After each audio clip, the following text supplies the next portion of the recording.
So, is this really how it ends? Cold seawater hit her lungs like fire. She was sinking into the dark Mediterranean. Aria Ellis was 25, a psychologist in Detroit, and she had never made the biggest decisions of her life in dramatic moments. She was logical, controlled, the kind people relied on, the kind they always said, "You've got this." That's why she came to Scario, Italy, with a clean plan. Sell the house her mother left her, stay only a few days, go back home, and use the money to open her own clinic, until Sebastian Bianco stepped into her life, the heir to a Sicilian crime family. And now, 2 weeks later, that night, sinking into the Black Sea, logic didn't matter anymore. All that existed in her mind were Sebastian Bianco's eyes, his touch, and one brutal question she couldn't stop asking: is he safe? For the first time in her life, she had let go of control. For the first time, she had chosen with her heart. And, as the dark water closed over her, she thought about the life that might be ending. The most exciting thing about life? The unexpected. When Aria Ellis stepped off the train in Scario, exhaustion weighed on her shoulders. The flight from Detroit to Rome, then the rattling train ride south, all of it blurred together now as she stood in front of her mother's house for the first time. The stone house sat above the sea, crumbling, faded shutters, missing tiles, weeds choking the path. She tucked auburn hair behind her ear and tried not to let the disappointment show. Rico Alfonsi, the real estate agent, scratched his jaw. "Signora Venti, if you want to sell now, maybe 600,000 euros. "Venti is my mother's surname," Aria corrected quietly. "I'm Aria Ellis." Rico nodded quickly. "Ah, scusi. Signora Ellis." He raised a finger. "But rent it out for 2 months. Use the money to fix everything. Then sell for 2 million, maybe more." Her shoulders sagged as she calculated. 2 months of rental income would cover the repairs. She could stay in the guest house, no hotel costs, then sell and finally open her own practice back home. She could make it work. The motel room smelled like bleach. Aria sat cross-legged on the bed, Jennifer's face filling the laptop screen. "I think I'm going to rent it out, Jen." Jennifer's eyebrows shot up. "Rent it out? You don't have money for repairs." Aria leaned forward, trying to make her friend understand. "I know, but if I rent it out for 2 months, I'll have enough. I can stay in the guest house for free while it's rented. Then I sell." Jennifer's expression shifted to concern. "What about your clients?" Her jaw clenched. "You know I'm never going back to work with Dr. Reynolds. I can see clients online from here." Jennifer leaned closer to the camera, her voice dropping. "Aria, are you safe there? You don't know anyone." She glanced out the window at the narrow street below. "It's cute. Maybe I have family here somewhere." The look on Jennifer's face said she wasn't convinced. Aria wasn't either. The phone rang at 7:47 a.m., jerking her from shallow sleep. Her heart hammered as she grabbed it. "Signora Ellis, come now. I have tenant for 2 months." Aria moved fast, throwing on the first dress she could find, slipping into sandals, grabbing her keys. Her pulse throbbed in her throat as she ran through narrow cobblestone streets. Yesterday, she'd been too tired to even look at the house properly. Now she was about to hand keys to a complete stranger. The iron gate stood open. Aria stepped into the overgrown garden, wild grass overtaking the stone path. She moved quickly. Her foot caught. The world tilted. Her stomach dropped like an elevator with cut cables, time slowing as the ground rushed up. Just as she was about to hit the ground, strong arms wrapped around her waist, pulling her back. Her body went alert before her mind caught up, a gasp escaping as her palms landed against something solid. Heat radiated through expensive fabric, his heartbeat steady and strong beneath her touch. Her own pulse answered, hammering in her throat, her wrists between her thighs. Electricity sparked where his hands pressed into her waist. She looked down, polished leather shoes, expensive ones, and tailored linen pants with a gold buckle. Her gaze climbed. Light green eyes locked onto hers, sharp and unreadable, holding her there. For a moment, something passed between them, his gaze taking in her face, the hazel eyes looking up at him, her uneven breath. Neatly trimmed beard, medium-length hair styled perfectly. Heat bloomed low in her belly. Her skin felt too tight where his hands still rested. At 5 feet 5 inches she felt small, delicate, acutely aware of how easily he'd caught her. He said something in Italian, voice low and smooth. "No Italiano," she managed, breathless. Shame crawled up her neck. Her mother had been Italian, and she should have learned the language but never had. His expression shifted to something like amusement as he studied her face. "American?" His English was flawless, barely accented. She stepped back, needing space and air between them. His gaze dropped to the house behind her, then returned to her face. "The house? Are you the owner?" Her voice steadied as she smoothed her wrinkled dress. "Yes, I am." Rico jogged up, out of breath. "Signora Ellis, you've met my client." The man's gaze traveled from Rico to Aria, slow and deliberate, assessing her with those unreadable green eyes. "I hear you want to stay in the guest house. If I rent this house, I don't want anyone else here." Her spine went rigid at the audacity. She opened her mouth. Movement from the house stopped her. 2 men emerged from the house, massive, broad-shouldered, with muscle their suits couldn't hide. Her nervous system answered before logic could. Her pulse kicked up. The thought formed unbidden. Mafia. Was that what this was? She was in Italy, after all. She forced herself to meet his gaze. "I don't rent to people without families." A faint smile played at his lips, amused by her attempt at control. "What makes you think I don't have family?" He gestured toward the 2 men with lazy, controlled confidence. "They're my family." She forced a smile. "I think you understand what I meant." Rico leaned close, whispering, "Signora Ellis, Signor Bianco likes the house. 2 months. He's serious." He paused. "And he's offering 80,000 euros. The number hit like cold water.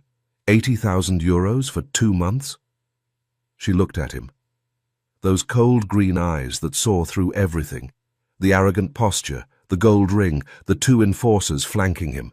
That tailored suit made for his body alone. The most handsome man she'd ever seen. And she hated everything about him. Her answer came out clear and final. "No, I'm not accepting." Sebastian Bianco had been looking at the sea, at cliffs dropping into nothing. He turned his head slowly, his eyes found hers, one eyebrow lifted with intrigue. "So," he said quietly, "you're not accepting." Rico stepped closer and lowered his voice. "Signora Ellis, can we talk privately for a moment?" Rico led her several steps away from the men. He leaned in, speaking quickly, his nervousness showing. "Listen, no family would pay 80,000 euros for 2 months in a house that's falling apart. I can find you a room somewhere while this gets sorted out. Or we could offer to sell it to him outright. He might go as high as 600,000. Aria's jaw tightened. "No, I won't sell at that price." She glanced toward the 3 men standing near the garden, deep in conversation. Sebastian Bianco stood with his attention fixed on the small stone dock jutting into the sea. His bodyguard Vince shifted beside him. "Boss, we could look at other properties." "This one's in rough shape." Sebastian kept his eyes on the dock. "No, Vince, this is the one I want. A place no one will think to look for me. A hidden cove." He paused. "And that stone dock, it could come in handy in an emergency. Plus the Venti house. There's more to this place than you realize." Then his gaze shifted to Aria, walking toward them with her head high and shoulders squared. His lips curved slightly. "Besides, I like her." Aria stopped in front of him and lifted her chin. "I'm sorry, but I can't accept your offer." Sebastian didn't even blink. 200,000 euros. 2 months, and I'll renovate the interior of the house. Aria's breath caught. 200,000? Why would he offer that much? Sebastian's gaze moved slowly down and back up, a mocking smile playing at his mouth. "I want this house, and I usually get what I want." Aria swallowed hard. That kind of money would let her do the renovations properly and sell for maybe 3 million. Still, she held his gaze without backing down. "I'm staying in the guest house." Sebastian tilted his head. "Fine. The guest house is far enough from the main house. I'm moving in today." The realtor grinned, relief flooding his features. Wonderful. Let's get the contract signed. At the real estate office, they signed the rental agreement side by side. As Aria scanned the paperwork, her eyes caught Sebastian's date of birth on the form, 37, born in Sicily. She glanced up and caught him reading her information too. She looked away quickly. He didn't. When she risked another glance, he was still watching her, one eyebrow raised, that faint smile playing at his lips. Aria looked back down at the papers, her jaw tightening. This man is so audacious, she thought. He gets under my skin. That day, Aria walked through the town. Scario wasn't as polished as other resort towns, but it had its own character, turquoise sea, local architecture, incredible air. She went to the town hall and asked about anyone with the last name Venti, her mother's maiden name. There weren't many people with that name, but she found one family and got their address. She'd visit them once she got settled. Late afternoon, she went to check on the house. From outside the gate, she saw 7 or 8 men working frantically on both the main house and her guest house. Surprise flickered through her. He's actually fixing the place, she thought, still arrogant and audacious, but at least he keeps his word. Inside the guest house, Sebastian stood with 2 of his men, Vince and Luigi. Put cameras here, Vince. Install a mechanism on that stone dock for securing the boat, cameras outside the house too. We need to be ready for any attack, no matter how small. Luigi shifted his weight. Boss, the Lambertis don't even know you're alive yet. It'll take them at least a few weeks to find us. Sebastian's voice went cold. I don't leave anything to chance, Luigi. We'll be strong enough to wipe them out of Sicily fast, but we need to be ready for any trouble. Vince cleared his throat. What about the girl, boss? She wasn't in the plan. Did you even know she existed? Sebastian smiled slowly, deliberately. For now? She's harmless. That faint curve of his lips deepened. She might even be useful. Good cover. She adds some color to the situation. He paused, his gaze distant and calculating. I have plans for her. If she becomes a problem, we'll handle it. The next day, Aria arrived at the guest house with her suitcase. Inside, everything was clean. A small kitchen, a bedroom with a door opening to the sea and stone steps leading down to the broken dock, and a bathroom. 2 months in this place, she thought, setting her bag down. Through the door facing the water, she saw 2 men working near the dock, planting colorful flowers along the path to the sea. Aria stepped outside. What are you doing? One of the men straightened. Boss said to make it beautiful. She blinked. Who's he doing this for? Aria tried to settle into the tiny space. She didn't have much, just a suitcase and her laptop. The first night felt strange, quiet. Through the window she could see the main stone house, dim lights glowing inside. She knew they were there, Vince, Luigi, Sebastian. Was she supposed to feel safer with them around, or more terrified? She was thousands of miles from home, in another country, renting her own house to a man who might be dangerous. Smart? Probably not. Her thoughts tangled as she lay down. Sleep came slowly. Morning light woke her. Aria stepped outside to the water's edge. The view was stunning, the Mediterranean stretching endlessly under pale blue sky. Her mother had grown up in this house before marrying and moving to America. Aria tried to picture her here, young, barefoot on these stones. But her mother had never talked about Scario, never mentioned this house, never explained why she left. Aria glanced up at the main house. On the second-floor balcony, she saw him. Sebastian. Shirtless, bare-chested, hitting a punching bag hanging from the ceiling. His body was all muscle, sharp lines and controlled power, hard and dangerous.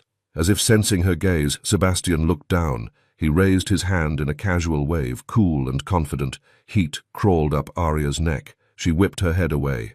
Not my type at all, she told herself firmly. Stay away from him. A few days passed. Aria found her rhythm. Online therapy sessions in the morning, sunbathing in the afternoon, occasional walks through town. She wasn't particularly social, hadn't made friends yet. That was fine. She preferred quiet. One afternoon, while she was on a video call with a client, loud banging echoed from the dock, hammering and drilling. She finished the session and walked outside. 2 men were installing some kind of metal mechanism on the stone dock. Aria's pulse kicked up. Excuse me, you're making a lot of noise. What is that thing you're putting in? Do you have a boat? Because I don't want a boat docked in front of my guest house. Luigi looked up, his expression flat. Signorina, if the boss says we do it, we do it. Don't ask so many questions. A few hours later, Aria noticed the main house was silent. No movement. She'd seen the men leave earlier. The house looked empty. She stood at the gate, staring at the front door, trying to convince herself. It was still her mother's house, technically hers, and what harm could one quick look do? She walked up the stone path, pushed the door open slowly. Sebastian had cleaned it, but there wasn't much furniture. The space felt hollow, waiting. At the top of the staircase, she saw it. A painting. Her mother's family, she guessed. And there, in the center, a young girl with auburn hair and hazel eyes. Her mother, younger than Aria had ever seen her, maybe 15, standing with people who must have been her family. Sebastian hadn't thrown it away. Aria hesitated at the bottom of the stairs, then climbed a few steps to get a better look. Then she heard footsteps. Her stomach dropped. She turned. Sebastian stood at the top of the stairs, completely naked, water still dripping from his hair, sliding in slow rivulets down his neck, his chest, disappearing into the white towel he held loosely in one hand, not tied yet, just held. His skin glistened in the dim light, every muscle defined and carved. Her eyes caught on the water, trailing down the hard planes of his stomach before she could stop herself, and heat slammed into her face. Her breath tangled in her throat. She couldn't move, couldn't look away, couldn't breathe properly. He didn't hurry or cover himself, just stood there watching her watch him. That faint curve at the corner of his mouth, like he knew exactly what he was doing to her. Then, slowly, he wrapped the towel around his waist and tied it, casual and unhurried. She spun around instantly, face burning. I thought... Sebastian took his time tying the towel, unhurried, like he had all day. Why'd you walk into my house? His voice was cold and sharp. Aria kept her back to him. This is my house. She heard him move closer. Then his hand closed around her wrist, not rough, but firm and unmistakable. As long as I'm paying for it, it's mine. Aria's face went red. Her spine went rigid. She tried to pull away. He didn't let go. Let me go. If you're going to walk into my house uninvited, Sebastian said quietly, then you're making me coffee. We're practically neighbors. Might as well know each other. No, we don't need to. But he still held her wrist. He raised one eyebrow, waiting. Unease settled in her chest. She didn't know this man. Didn't know what he was capable of. Sebastian released her wrist. Aria didn't wait. She bolted down the stairs and out the door, nearly running back to the guest house. What were you thinking going in there? She slammed the door behind her, heart hammering, pulled her hair into a ponytail, changed her clothes. She needed to leave. Get out. Go somewhere public. She grabbed her bag and opened the door. Sebastian stood in front of her, white linen shirt, camel-colored linen pants, hair still damp and tousled by the wind. He smelled like the sea, clean and salt, with something darker underneath. Were you leaving without making me that coffee? He stepped inside without waiting for permission. Aria took 3 steps back. Her body went alert before her mind caught up. Sebastian looked around the small space with curious eyes. Small, but cute. He leaned in slightly, his gaze dropping to her neck, her collarbone.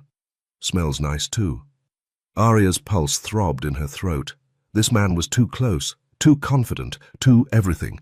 She hated that he was this attractive, hated that her body responded to it, even as every instinct told her to run. Sebastian walked to the kitchen counter, frowning. Wait, is that thing a coffee maker? He looked genuinely horrified. You Americans! How do you drink that mud? Don't tell me you don't have a mocha pot. My coffee is fine. He pulled out his phone, already dialing. Luigi, bring me a mocha pot and fresh espresso. Now. He didn't take his eyes off Aria while he spoke. She rolled her eyes. I was actually leaving. Sebastian pocketed his phone and rolled up his sleeves. Before Aria could stop him, he grabbed the small 2-person table from the kitchen and carried it outside to the stone dock. Then the chairs. He sat down, leaning back, tilting his face toward the sun. Aria followed him outside, standing beside the table, unsure what to do with herself. When Sebastian turned his head toward her, sunlight caught in his eyes. Green, impossibly green, like sea glass held up to the light. She stared, unable to stop herself. Those eyes were the most beautiful she'd ever seen. Luigi appeared at the edge of the dock, carrying a mocha pot and 2 small cups. He set them on the table without a word and left quickly, his footsteps fading down the stone path. Sebastian picked up the pot, poured dark espresso into both cups. The rich smell hit her immediately, stronger than anything she made in her machine. He slid 1 cup across the table. Aria sat down across from him, her chair scraping against stone. She wrapped her fingers around the small cup, the warmth seeping into her palms. "Why are you guys staying here for 2 months?" Sebastian's smile spread slowly across his face, dark and dangerous. Vacation. The word didn't match the look in his eyes. Aria wrapped her fingers around the small cup, the warmth seeping into her palms. "Where are you from?" "Rome." Sebastian leaned back in his chair, casual, but his gaze stayed sharp. Then he shifted forward slightly, his body angling toward her. "Why are you so far from home, Bella?" Aria's mind flickered back to the paperwork. The form had said Sicily, so why was he claiming Rome now? Aria's grip tightened on the cup. "This house was my mother's. She left it to me. I'm fixing it up, then selling it. Thought I'd spend the summer here." Sebastian lifted his cup, his eyes never leaving hers. "So the painting upstairs, that's your family? The Ventis?" Warmth spread across her face. "How do you know that?" He took a slow sip, then set the cup down, his attention drifting toward the sea. "I looked into who owned the house." Ice water flooded her veins. He'd researched her family, but she knew nothing about him. Sebastian drained the last of his espresso and set the cup down with a soft click. He looked at her, really looked at her, something shifting behind those green eyes. "That's coffee, Aria." Her name. He'd said her name. First time.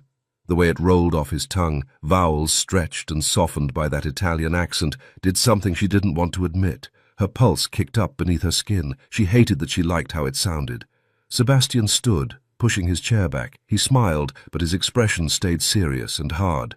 "Don't walk into my house again, Bella." He took a few steps toward the guesthouse door, her voice caught in her throat. The name slipped out before she could stop it. Sebastian. The formal distance she'd been keeping between them just shifted. She'd used his first name without thinking. He stopped, turned his head back toward her, and something shifted in his expression, half surprise, half something warmer. That faint curve returned to his mouth. She gestured toward the water. "I don't want a boat in front of my guest house." Sebastian's smile widened. Then he walked out, leaving her sitting there with an empty espresso cup and the lingering scent of the sea. Aria went to the town hall later that afternoon. The clerk behind the desk looked up when she approached, his expression neutral. She leaned against the counter, trying to sound casual. "I'm looking for information on anyone with the last name Venti." The clerk stared at her, hard. "Why are you asking?" She met his gaze without flinching. "Because I'm a Venti." The man stood abruptly, walked to an office in the back. She saw him lean close to another man's ear, whispering. The other man, older, wearing glasses, bent forward and looked directly at Aria. He nodded once. The clerk returned, wrote something on a piece of paper, and slid it across the counter. An address. "There's only one family left." Aria took the paper, her hand trembling slightly. Just one family. That's all that remained. The house was small, painted pale yellow, shutters faded by sun and salt air. Aria knocked. A young woman opened the door, maybe a few years older than Aria, with long wavy hair and warm brown eyes, beautiful in an effortless way. Aria took a breath. "Hi, I'm—" She started, then stopped, suddenly unsure. "I think we might be distant cousins. I'm Elora Venti's daughter." The woman's eyes went wide, her mouth opened slightly, processing. "Oh, Elora Venti. She was my great-uncle's daughter, the one who owned the stone house by the water." She stepped forward and pulled Aria into a hug without hesitation. "I'm Margherita." 15 minutes later, they were sitting in Margherita's back garden, small glasses of limoncello between them. Margherita pressed forward, her eyes bright with excitement. I have an American cousin and a psychologist. This is amazing. I have to show you around. This weekend we're going out. You're here for 2 months, right? Let's make them count.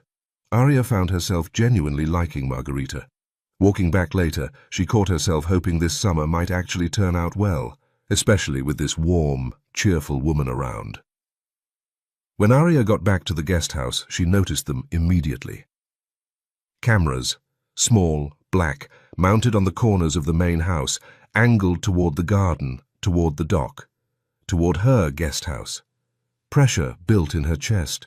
She pulled out her phone, stared at it for a moment, then dialed. The man renting my house. Who is he exactly? Rico's voice came back cautious. A wealthy businessman. Why? Her eyes went back to the cameras. What kind of business? I don't know, Signora. He paid cash, that's all I know. Aria hung up.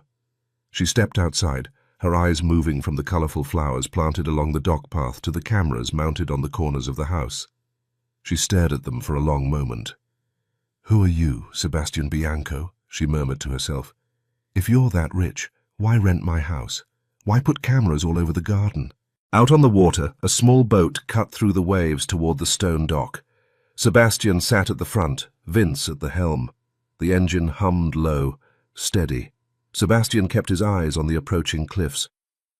Tell my cousin Diego I'm here, Sebastian said, his voice carrying over the sound of the water.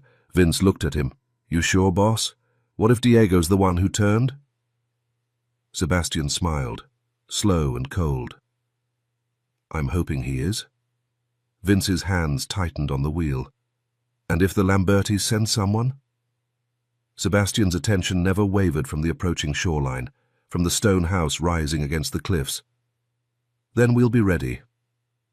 The sun hung low over the water, painting the sky in shades of amber and rose. Aria had made herself dinner, nothing fancy, just pasta and vegetables, and opened a bottle of wine she'd bought in town. She sat at the small table Sebastian had placed by the dock, her bare feet resting on the weathered stone, the glass cool in her hand. The sea stretched out before her, endless and calm. For the first time since arriving, she felt something close to peace. The low hum of an engine cut through the silence. A small boat cut through the water toward her dock, growing larger with each passing second. Fury burned hot behind her ribs. I told him I didn't want a boat here. The boat pulled alongside the dock, rocking gently against the stone. Vince killed the engine. Sebastian stepped out first, his movements easy, confident, like he owned the place. He did, at least for the next 2 months, but that didn't give him the right to ignore her. Aria stood, her chair scraping against stone. She moved toward the edge of the dock, her arms crossed tight across her chest. Sebastian walked toward her with that same self-assured stride, his white linen shirt unbuttoned at the collar, sleeves rolled to his elbows. He looked like he'd just stepped off a yacht in Monaco, not some rental house in a quiet coastal town. I said I didn't want a boat in front of my guest house. Her voice came out sharper than she intended. Sebastian didn't answer. Instead, he walked past her, straight to the table and picked up her wine glass. He lifted it to his lips and took a slow sip, his eyes never leaving hers. Then he set it down and picked up the bottle, turning it in his hand to read the label. His mouth curved into a smirk. Someone needs to teach you about wine, Aria. His voice was casual, almost teasing. This is too dry. You'd like something with more fruit, maybe a hint of smoke. Fire crawled up her face. Are you seriously ignoring me right now? Sebastian set the bottle down and studied her, his gaze moving over every detail of her frustration. I'll take you out on the boat sometime. There are beautiful coves around here you should see. Then he turned and walked toward the guest house door, like the conversation was over. Aria's nails dug crescents into her palms. You arrogant, self-absorbed... But he was already gone. Disappearing around the side of the guest house, Vince trailing behind him. She stood there, her blood pounding in her ears, her hands trembling with the effort of not throwing something. Narcissist. That's what he was. A smug, insufferable narcissist who thought the world revolved around him. Inside the main house, Sebastian climbed the stairs to the second floor. He walked down the hallway to the last room on the right, the one he'd converted the first day. The door clicked shut behind him. The room was small, functional, no furniture except a desk and chair. But the walls were lined with monitors, 6 of them, each one displaying a different camera feed: the garden, the dock, the front gate, the driveway, and the guest house. Sebastian pulled the chair out and sat, his eyes moving across the screens. Most of them showed nothing: static scenes, empty spaces. Then his gaze landed on the bottom right monitor. Aria. She was in the bathroom. The camera angle wasn't perfect, positioned too high to see much, but he could make out enough. She leaned over the old clawfoot tub, turning the faucet. Water poured in, steam rising. She straightened, reached behind her back, and pulled her shirt over her head. Sebastian went still. She stepped out of her pants, her movements slow, unaware. Then she climbed into the tub and sank beneath the water, her head tilting back against the porcelain edge. His mouth curved as he murmured, "Interesting." He reached forward and adjusted the angle slightly, though it didn't reveal much more. It didn't matter. He'd seen enough. His voice came out quiet, almost to himself. "You're getting under my skin, Aria Ellis Venti." He tapped his fingers against the desk, his eyes still fixed on the screen. "And you have no idea who your family really is, have you?" The next morning, Aria sat cross-legged on her bed, laptop balanced on her knees, her third client of the day on screen. When the session ended, she reached for her notebook.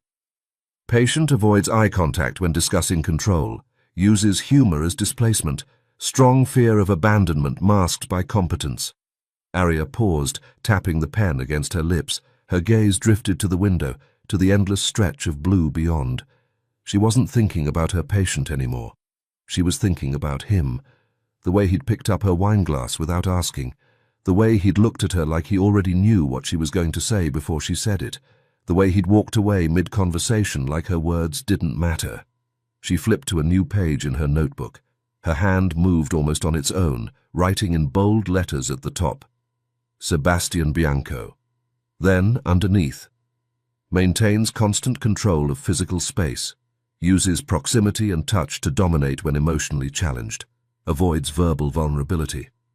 She stared at the words, her pen hovering over the page. What the hell was she doing? This wasn't professional. This was...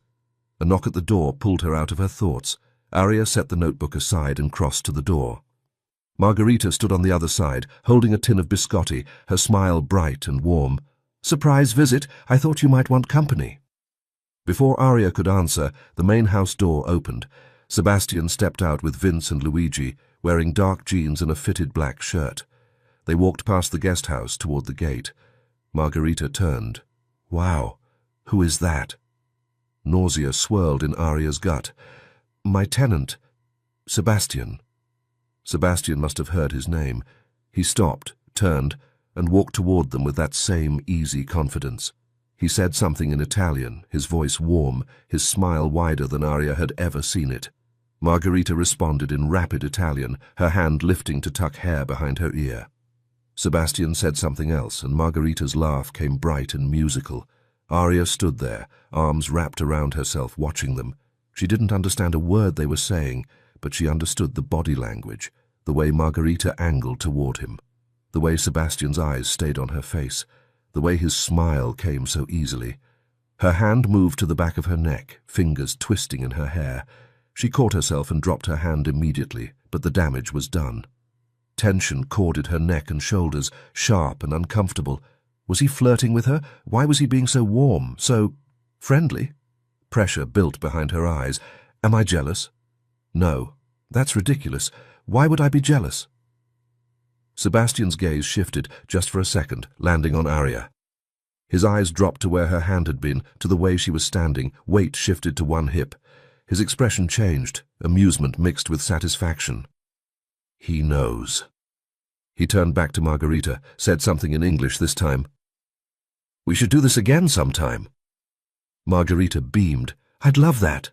Sebastian nodded once, then walked away, Vince and Luigi following. Aria watched him go, anxiety buzzing under her skin. Margarita turned back to her, practically glowing.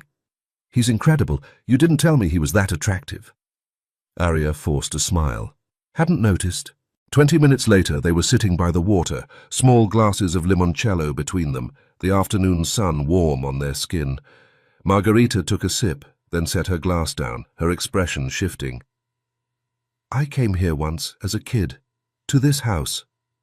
Aria looked up. "You did?" Margarita nodded slowly. "It scared us. My father used to say my great-uncle Mattia Venti was a dangerous man." She paused, watching Aria carefully. Aria blinked. "Oh, I don't know anything about the family." Margarita studied her. "Why don't you know anything about your mother's family? Didn't she ever talk about them?" Aria shook her head. "Never. We never even came here?" Margarita's gaze softened. "The story I heard was that your mother fell in love with an American and ran away. My great-uncle Mattia wanted her to marry into a Sicilian family. She refused. So she left." She paused. "Mattia had connections in Sicily, dangerous ones. My father was terrified of him." Aria's breath caught. "What happened to them? To my mother's family?" Margarita's expression turned cautious. "I don't know the whole story. No one talks about it. Every time someone brings it up, the conversation stops." Aria nodded, her thoughts racing. "What about your parents? Where are they?" Margarita's smile faded. "Car accident when I was little. My brother raised me. He's in Rome now. Always said the Venti name was cursed, wanted to get far away and start over." She looked out at the water. "But I love it here. Been on my own 4 years now." She turned back to Aria. "I want to meet a handsome Italian and settle down." Her eyes sparkled. "Your tenant. He's really attractive. Are you interested?" Aria's response came too quickly. "Absolutely not. He's not my type, Margarita. The kind of man you stay away from." Margarita's laugh was knowing. "Oh, Aria, men like that are passionate. We don't have many around here." She shifted closer. "If you're not interested, someone else will be. Trust me." Aria smiled, but the image of Margarita and Sebastian together made unease settle in her stomach. That afternoon, Aria sat through another session. A woman in her 40s, careful makeup, expensive ring still on her finger despite everything she was confessing. She'd been cheating on her husband for 6 months, the man she described as kind but passive. The affair partner. Demanding, controlling. She couldn't decide whether to leave. When the screen went dark, Aria reached for her notebook. Patient reports infidelity while describing husband as kind but passive. Ambivalence about separation persists. Sexual attraction appears linked to perceived strength rather than emotional safety. Power substitutes desire. Stability alone does not sustain attachment. Aria kept her gaze on the notebook a second longer than usual, her pen resting between her fingers without moving. The note she had just written about her patient felt complete, clinically accurate, exactly the kind of formulation she trusted. She underlined one word, power, then turned the page. Sebastian's name stared back at her. Below it, lines she'd written over the past few days. Maintains constant control of physical space. Uses proximity and touch to dominate when emotionally challenged. Avoids verbal vulnerability. She added another line now. Cold effect. Sudden boundary crossings. Normally a red flag. Here it registers as aliveness. I need to question why control feels grounding instead of threatening. She read what she'd written, slower this time. Not with curiosity, but with something hollow opening in her chest that she immediately recognized and chose not to follow. This was not how she worked. She did not merge cases. She did not let themes bleed across pages. Still, the parallel was there, too clean to ignore. She closed the notebook with controlled precision, aligning its edges on the table as if order itself could quiet the discomfort rising beneath her ribs. Her breath remained even, her posture unchanged, but something in her attention had shifted. A professional reflex kicked in, distance, containment, postponement. I'll come back to this later, she thought, knowing she wouldn't.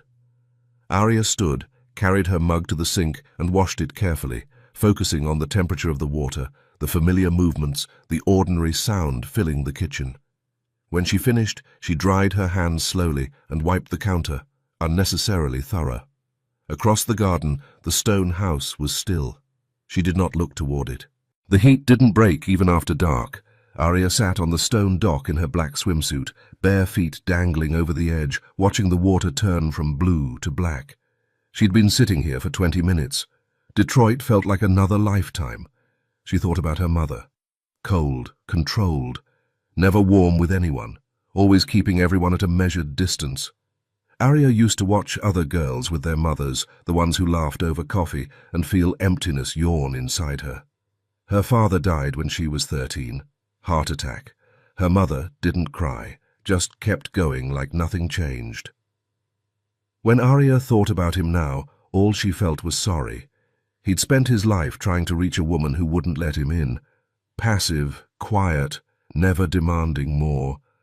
Aria used to wish he would. She'd had 2 relationships in her life. Both ended the same way.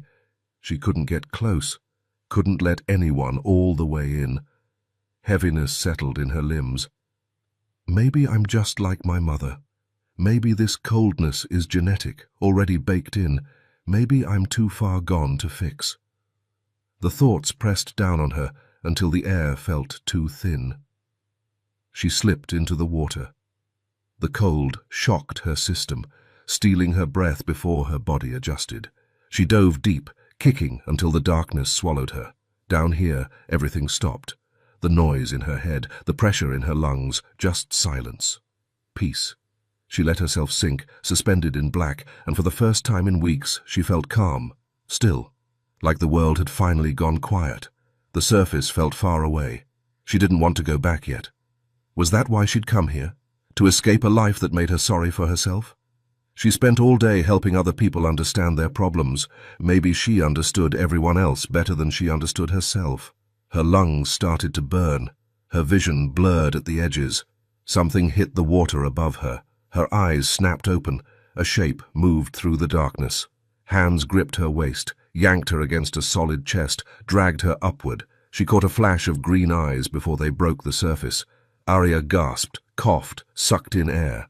Sebastian's arms were locked around her, his face inches from hers, water dripping between them. His eyes searched hers with an intensity that sent ice water through her veins. "What the hell were you doing down there?" His voice was rough and sharp. "Were you trying to kill yourself?" Aria shoved at his chest, breaking his grip. "What? No, I wanted some quiet. I wasn't trying to kill myself. Jesus, where did you even come from?" She turned and swam for the dock. 2 strong strokes brought her to the edge. She reached up, tried pulling herself out, but her muscles refused to cooperate.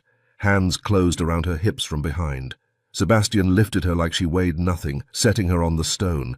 He stayed in the water, bracing his hands on either side of her thighs, between her legs.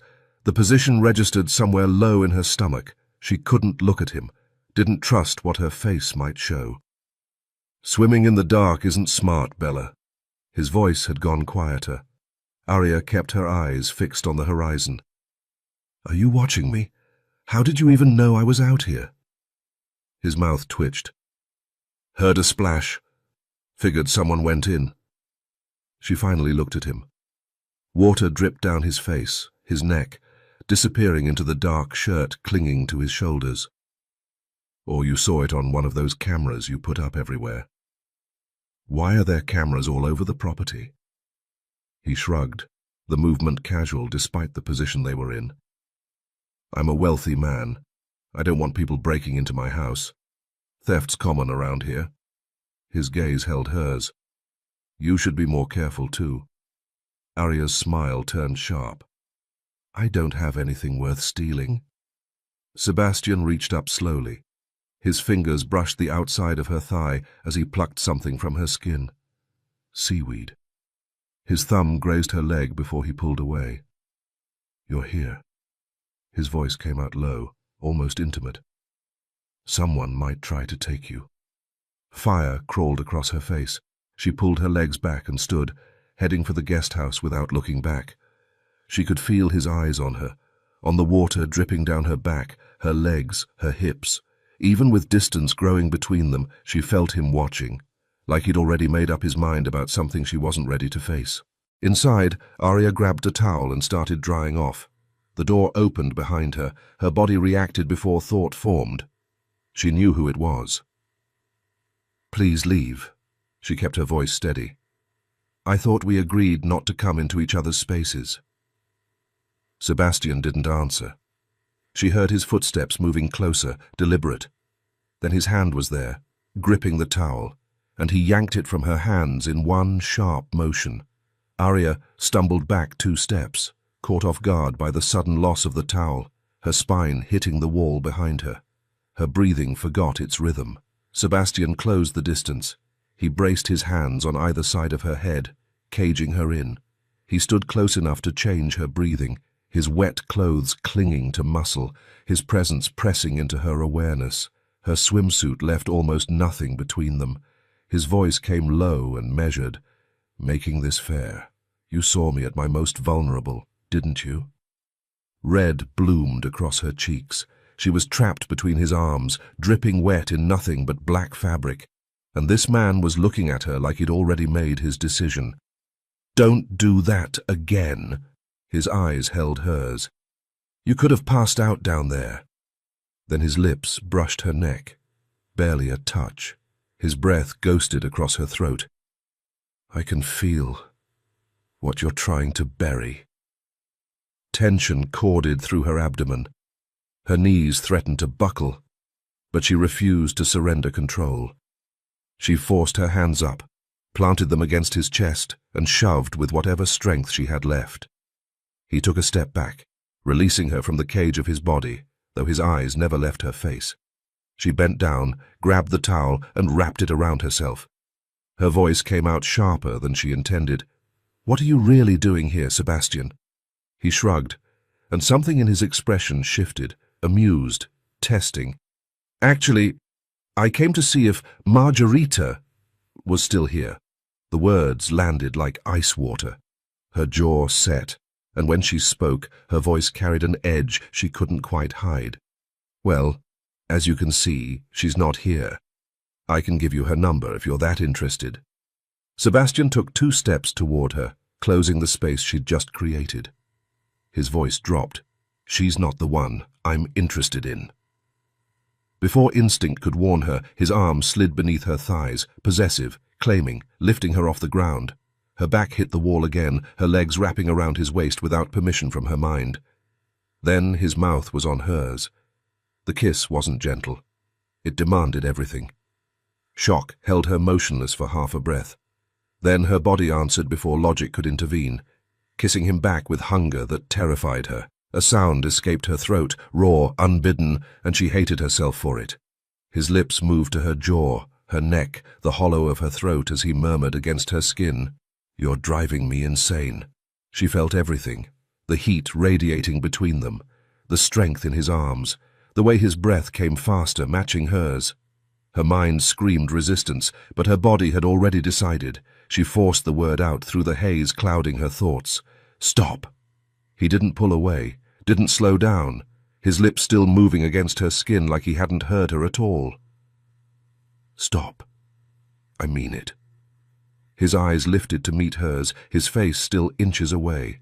She was still in his arms, still pressed against the wall, still fighting for air. "Your body's saying something different, Aria." Anger cut through the haze, sharp enough to break the spell. She pressed her hand flat against his chest and pushed. "Put me down. Now." He lowered her slowly, his gaze never wavering. When her feet hit the floor, that faint curve returned to his mouth. Her hand moved without conscious decision, driven by something deeper than thought. The slap echoed in the small space, sharp and unmistakable. "That's for touching me without asking." Sebastian raised both hands, taking 2 steps back. The smile didn't fade. If anything, it deepened. Aria adjusted the strap of her swimsuit that had slipped down her shoulder, her hands still unsteady. "Stay away from me. Don't come into my house. I'm not interested in you." He tilted his head, studying her. "You sure about that?"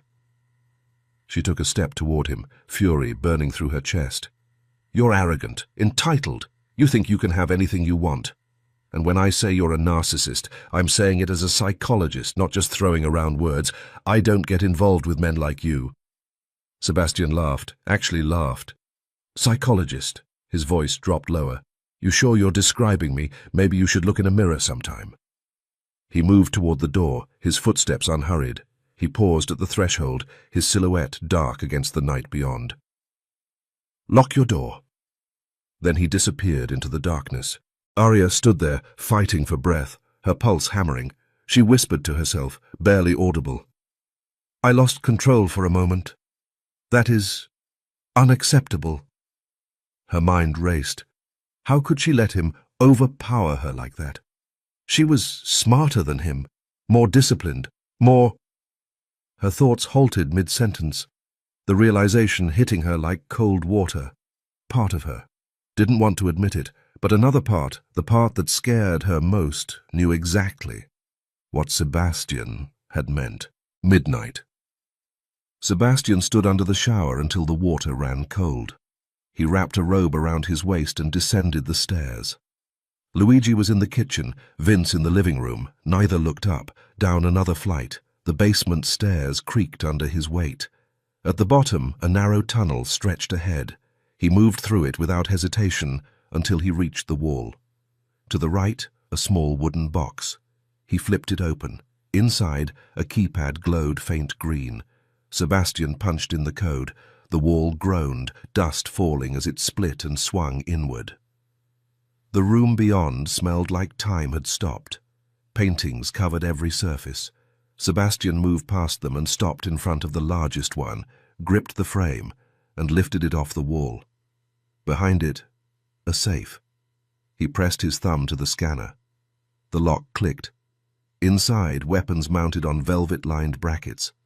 50, maybe more. He selected a Beretta, checked the chamber, slid it into his pocket. Then his attention shifted to the wall beside the safe. A massive family tree hung there, hand-painted on yellowed parchment. At the top, Venti. His finger traced down. Mattia Venti, deceased. Below him, Elora Venti, deceased. And beneath her, Aria Ellis Venti, alive.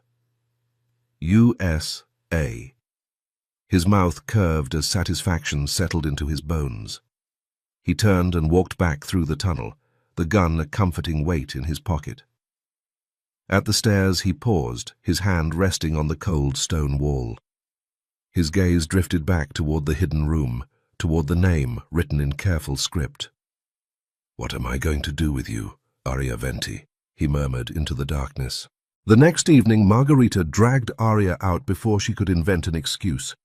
Aria wore a white bustier and long flowing skirt, her hair in a loose braid over one shoulder. The sun had turned her skin bronze, her hazel eyes brighter against the color. Copper strands caught the fading light as they walked. She glanced back at the stone house, taking in the empty windows and darkened rooms. No, Sebastian. Relief washed through her, though she refused to examine why. Scario's square was filling as they arrived, the stone ground still warm underfoot from the day's sun. Yellow lights strung between buildings cast a soft glow over lemon branches swaying in the evening breeze. The air smelled like salt, espresso, fried dough, limoncello. Then the music started.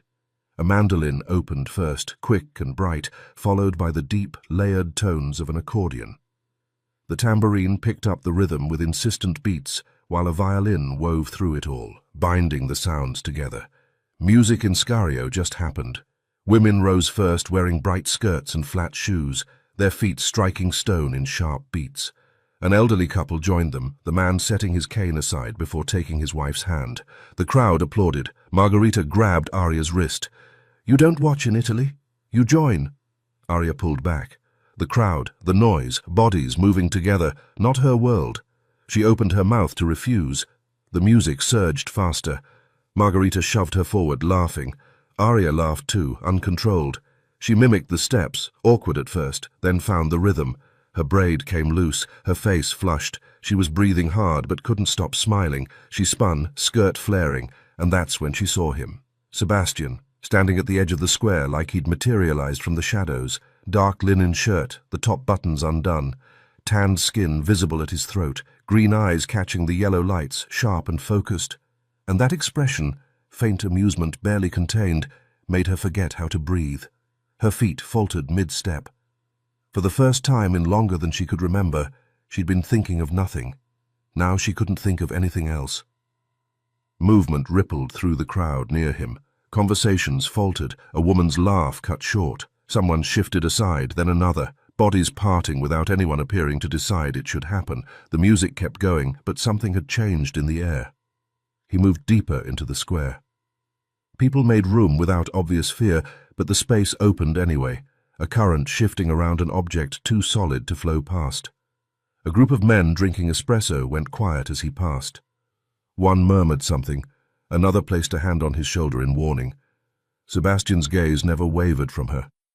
An older man near the fountain straightened, nodding once. Sebastian returned it with the kind of acknowledgement that said more than words. Recognition between equals, respect earned through something unspoken. He kept walking with unhurried certainty, like he owned every stone beneath his feet.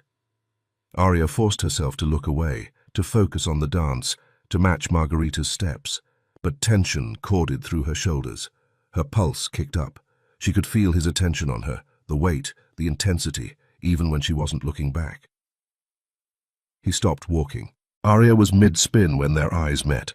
Her skirt caught air, braid loose and wild across her shoulders, her head tipped back, laughter spilling from her lips at something Margarita said, unaware of what she did to him, entirely alive. The noise around him dimmed, the music, the laughter, the voices, all of it faded to background static. She turned again, feet striking stone in rhythm, and the setting sun caught the copper in her hair, turned her skin golden. Sebastian's body went still. She looked nothing like the woman who'd stood soaking wet in his doorway, furious and trembling. Nothing like the psychologist dissecting him with clinical precision. This version of her was unguarded, free, wild in a way that made something dangerous shift beneath his ribs. He started moving again, working his way toward the edge of the dancers with controlled deliberation. His presence created small disturbances, a woman glancing up and nudging her husband, a teenage boy stepping quickly out of his path. Margarita spotted him first. Her eyes widened, then a grin spread across her face.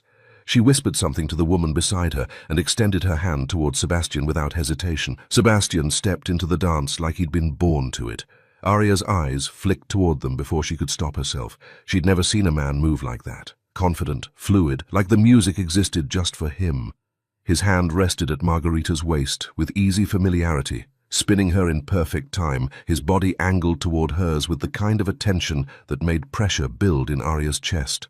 Her hands balled into fists at her sides. She told herself to look away, to focus on anything else.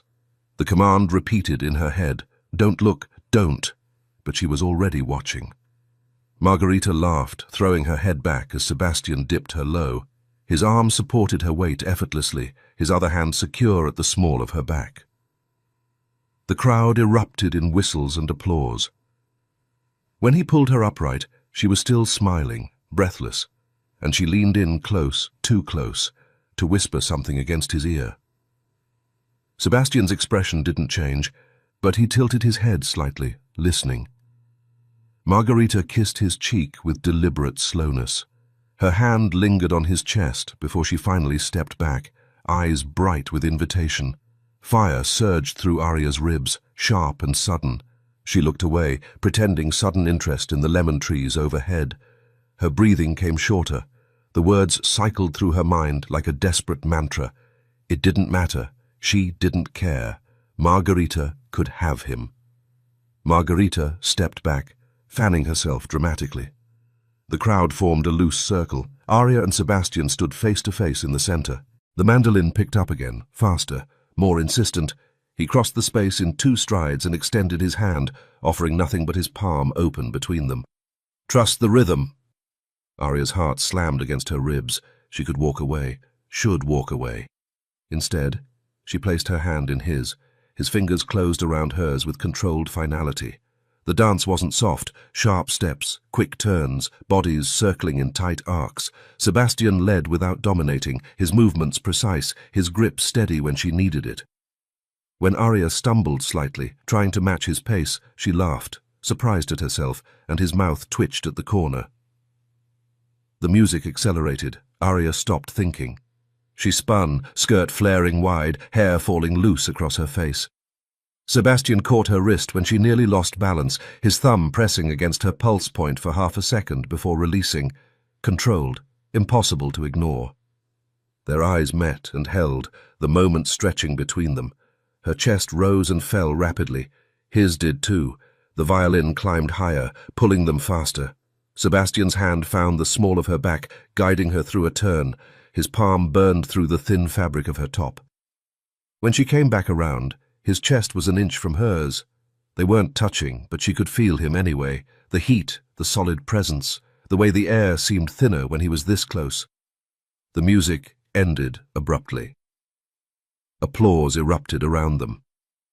They stood frozen in the aftermath, caught in the space between movement and stillness.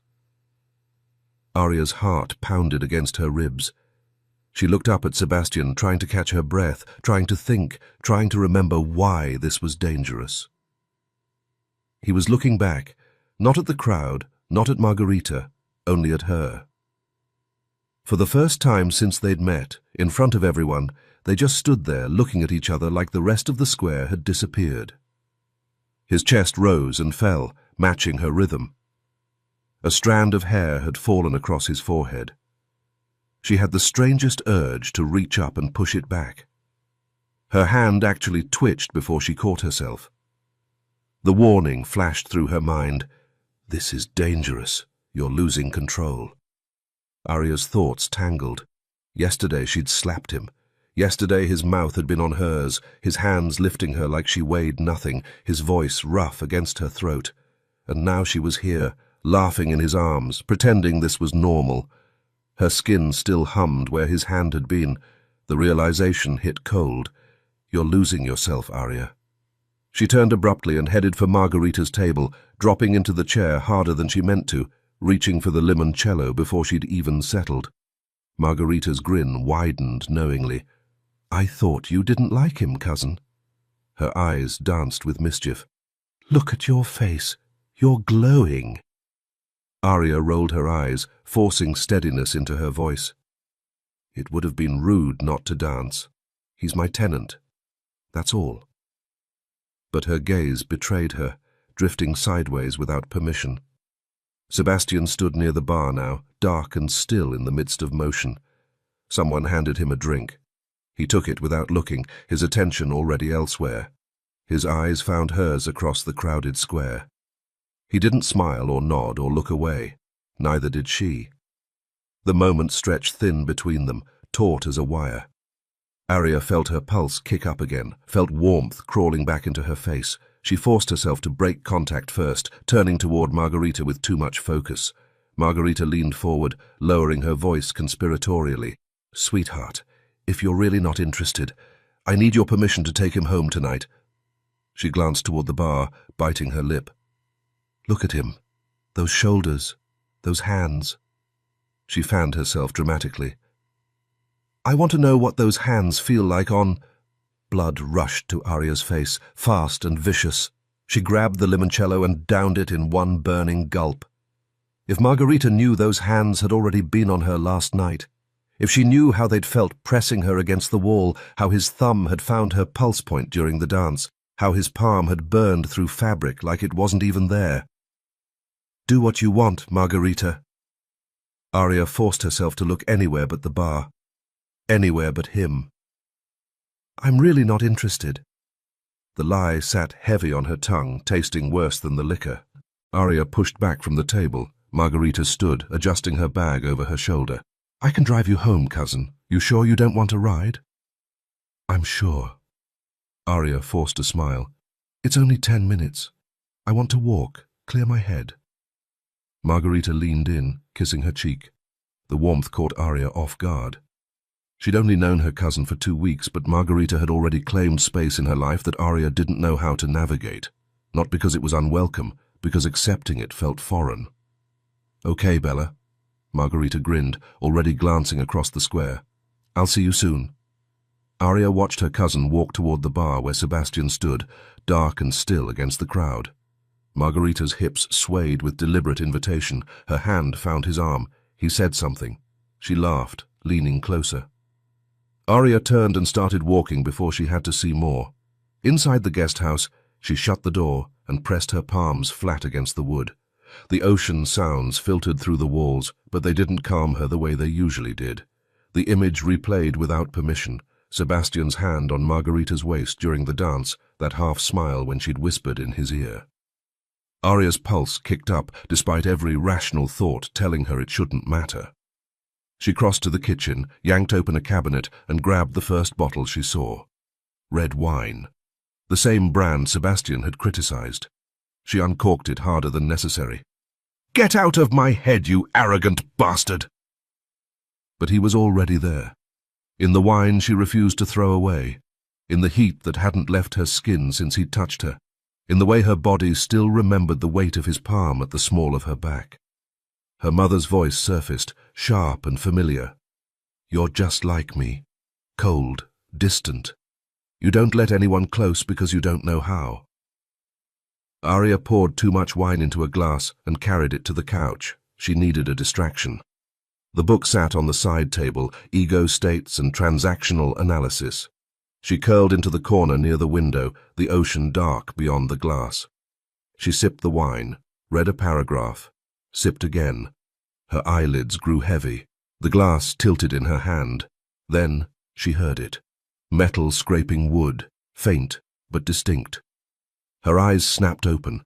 She set the glass down and listened. The cottage held its silence except for the distant rush of waves. Her mind jumped to the obvious answer. Sebastian? But no, he was with Margarita. Probably pulling her onto his lap by now, kissing her the way he'd kissed Aria yesterday. Nausea swirled low in her gut. She stood, scanning the shadows. The cottage was small.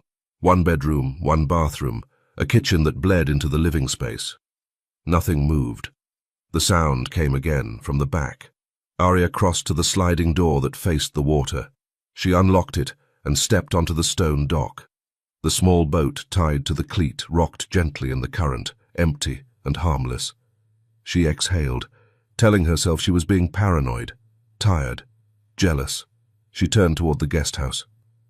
The night had gone too quiet.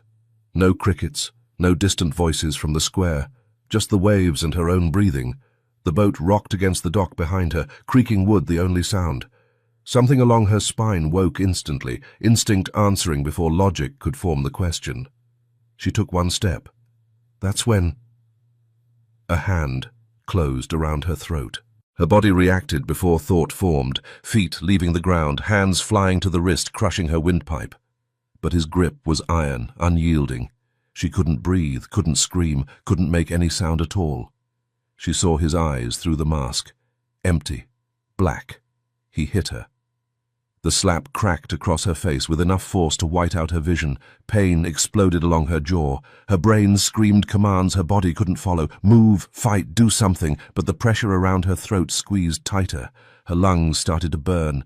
Darkness edged in from the sides. "Let her go!" The voice came from behind the man, low and controlled in a way that made the air go still. The grip on her throat didn't loosen. The man turned his head, pulling Aria with him like a shield. Through the haze, she saw Sebastian, gun raised, expression carved from stone. Then everything went black. Aria came back in fragments, arms beneath her, strong and certain, carrying her weight like it was nothing, pain radiating from her throat, fire along her jaw, Sebastian's voice in rapid Italian, sharp with command, Vince answering somewhere close, footsteps on stairs, then the darkness pulled her under again. When she woke, pain hit first. Her throat felt crushed from the inside, her lip throbbed, swollen and split. She tried to lift her hand to touch it, but someone caught her wrist mid-motion. "Don't!"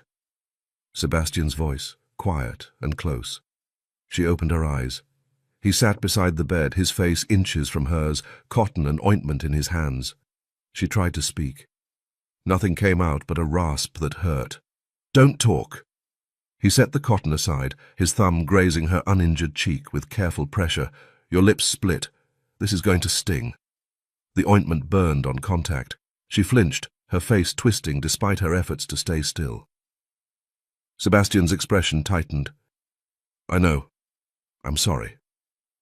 Something shifted in his voice, just barely, like a crack in glass too thin to see, but impossible to miss. Aria closed her eyes. The pain wasn't just physical.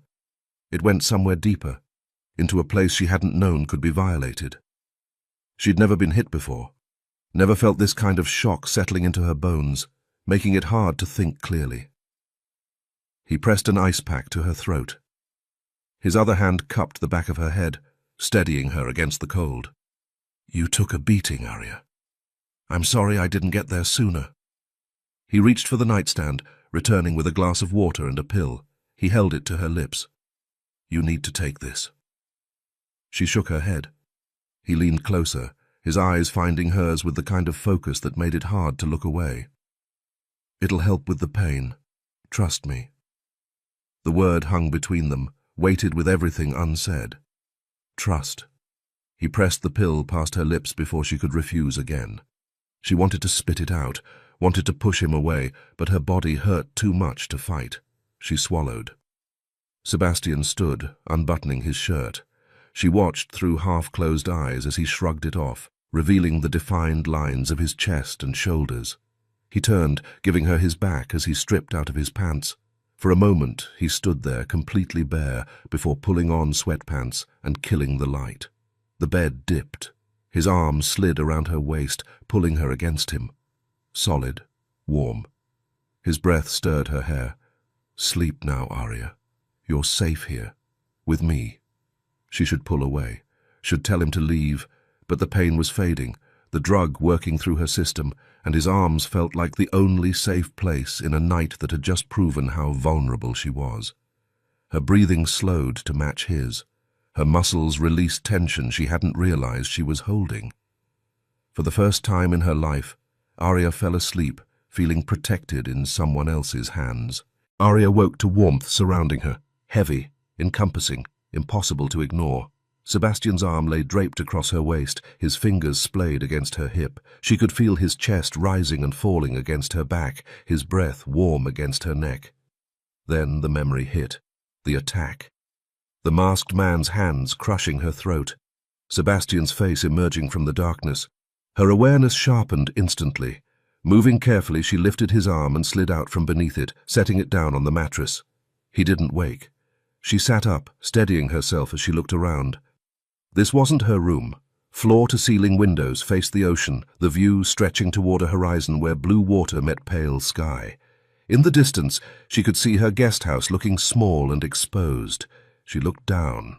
Her white bustier and skirt from last night sat folded at the foot of the bed. She was wearing only her underwear. Heat crept up her neck as she grabbed the clothes and pulled them on, her fingers fumbling with the fabric. Her throat ached with every swallow. Her jaw throbbed dully. She needed to see. The mirror hung on the far wall. When she finally looked at her reflection, her breathing stopped. Her bottom lip showed slight swelling on one side with a small cut at the corner, but her neck, dark fingerprints pressed into her skin, black, fading to violet at the edges, unmistakable and vivid. Pressure built in her chest, her vision tunneled at the edges. It wasn't a nightmare. Someone tried to kill me. Hands closed around her arms. Aria! Sebastian's voice cut through the static, grounding and certain. Come here. Look at me. She tried to pull away, but he turned her toward him. Bare chest, sweatpants low on his hips, green eyes sharp with focus. Breathe, he said. In through your nose, out through your mouth. She obeyed without thinking. Once, twice. The panic receded slightly. His thumbs pressed against her arms in steady pressure. You were attacked last night, but you're safe now. Her voice came out hoarse, damaged. That man, who was he? Sebastian's expression remained completely still. When he finally spoke, his tone carried the kind of finality that ended conversations. We handled it. The words settled between them, cold and absolute. Aria stepped back, yanking her arm free and putting distance between them, even as unease settled in her stomach. The calmness in his voice didn't match the violence of what had happened.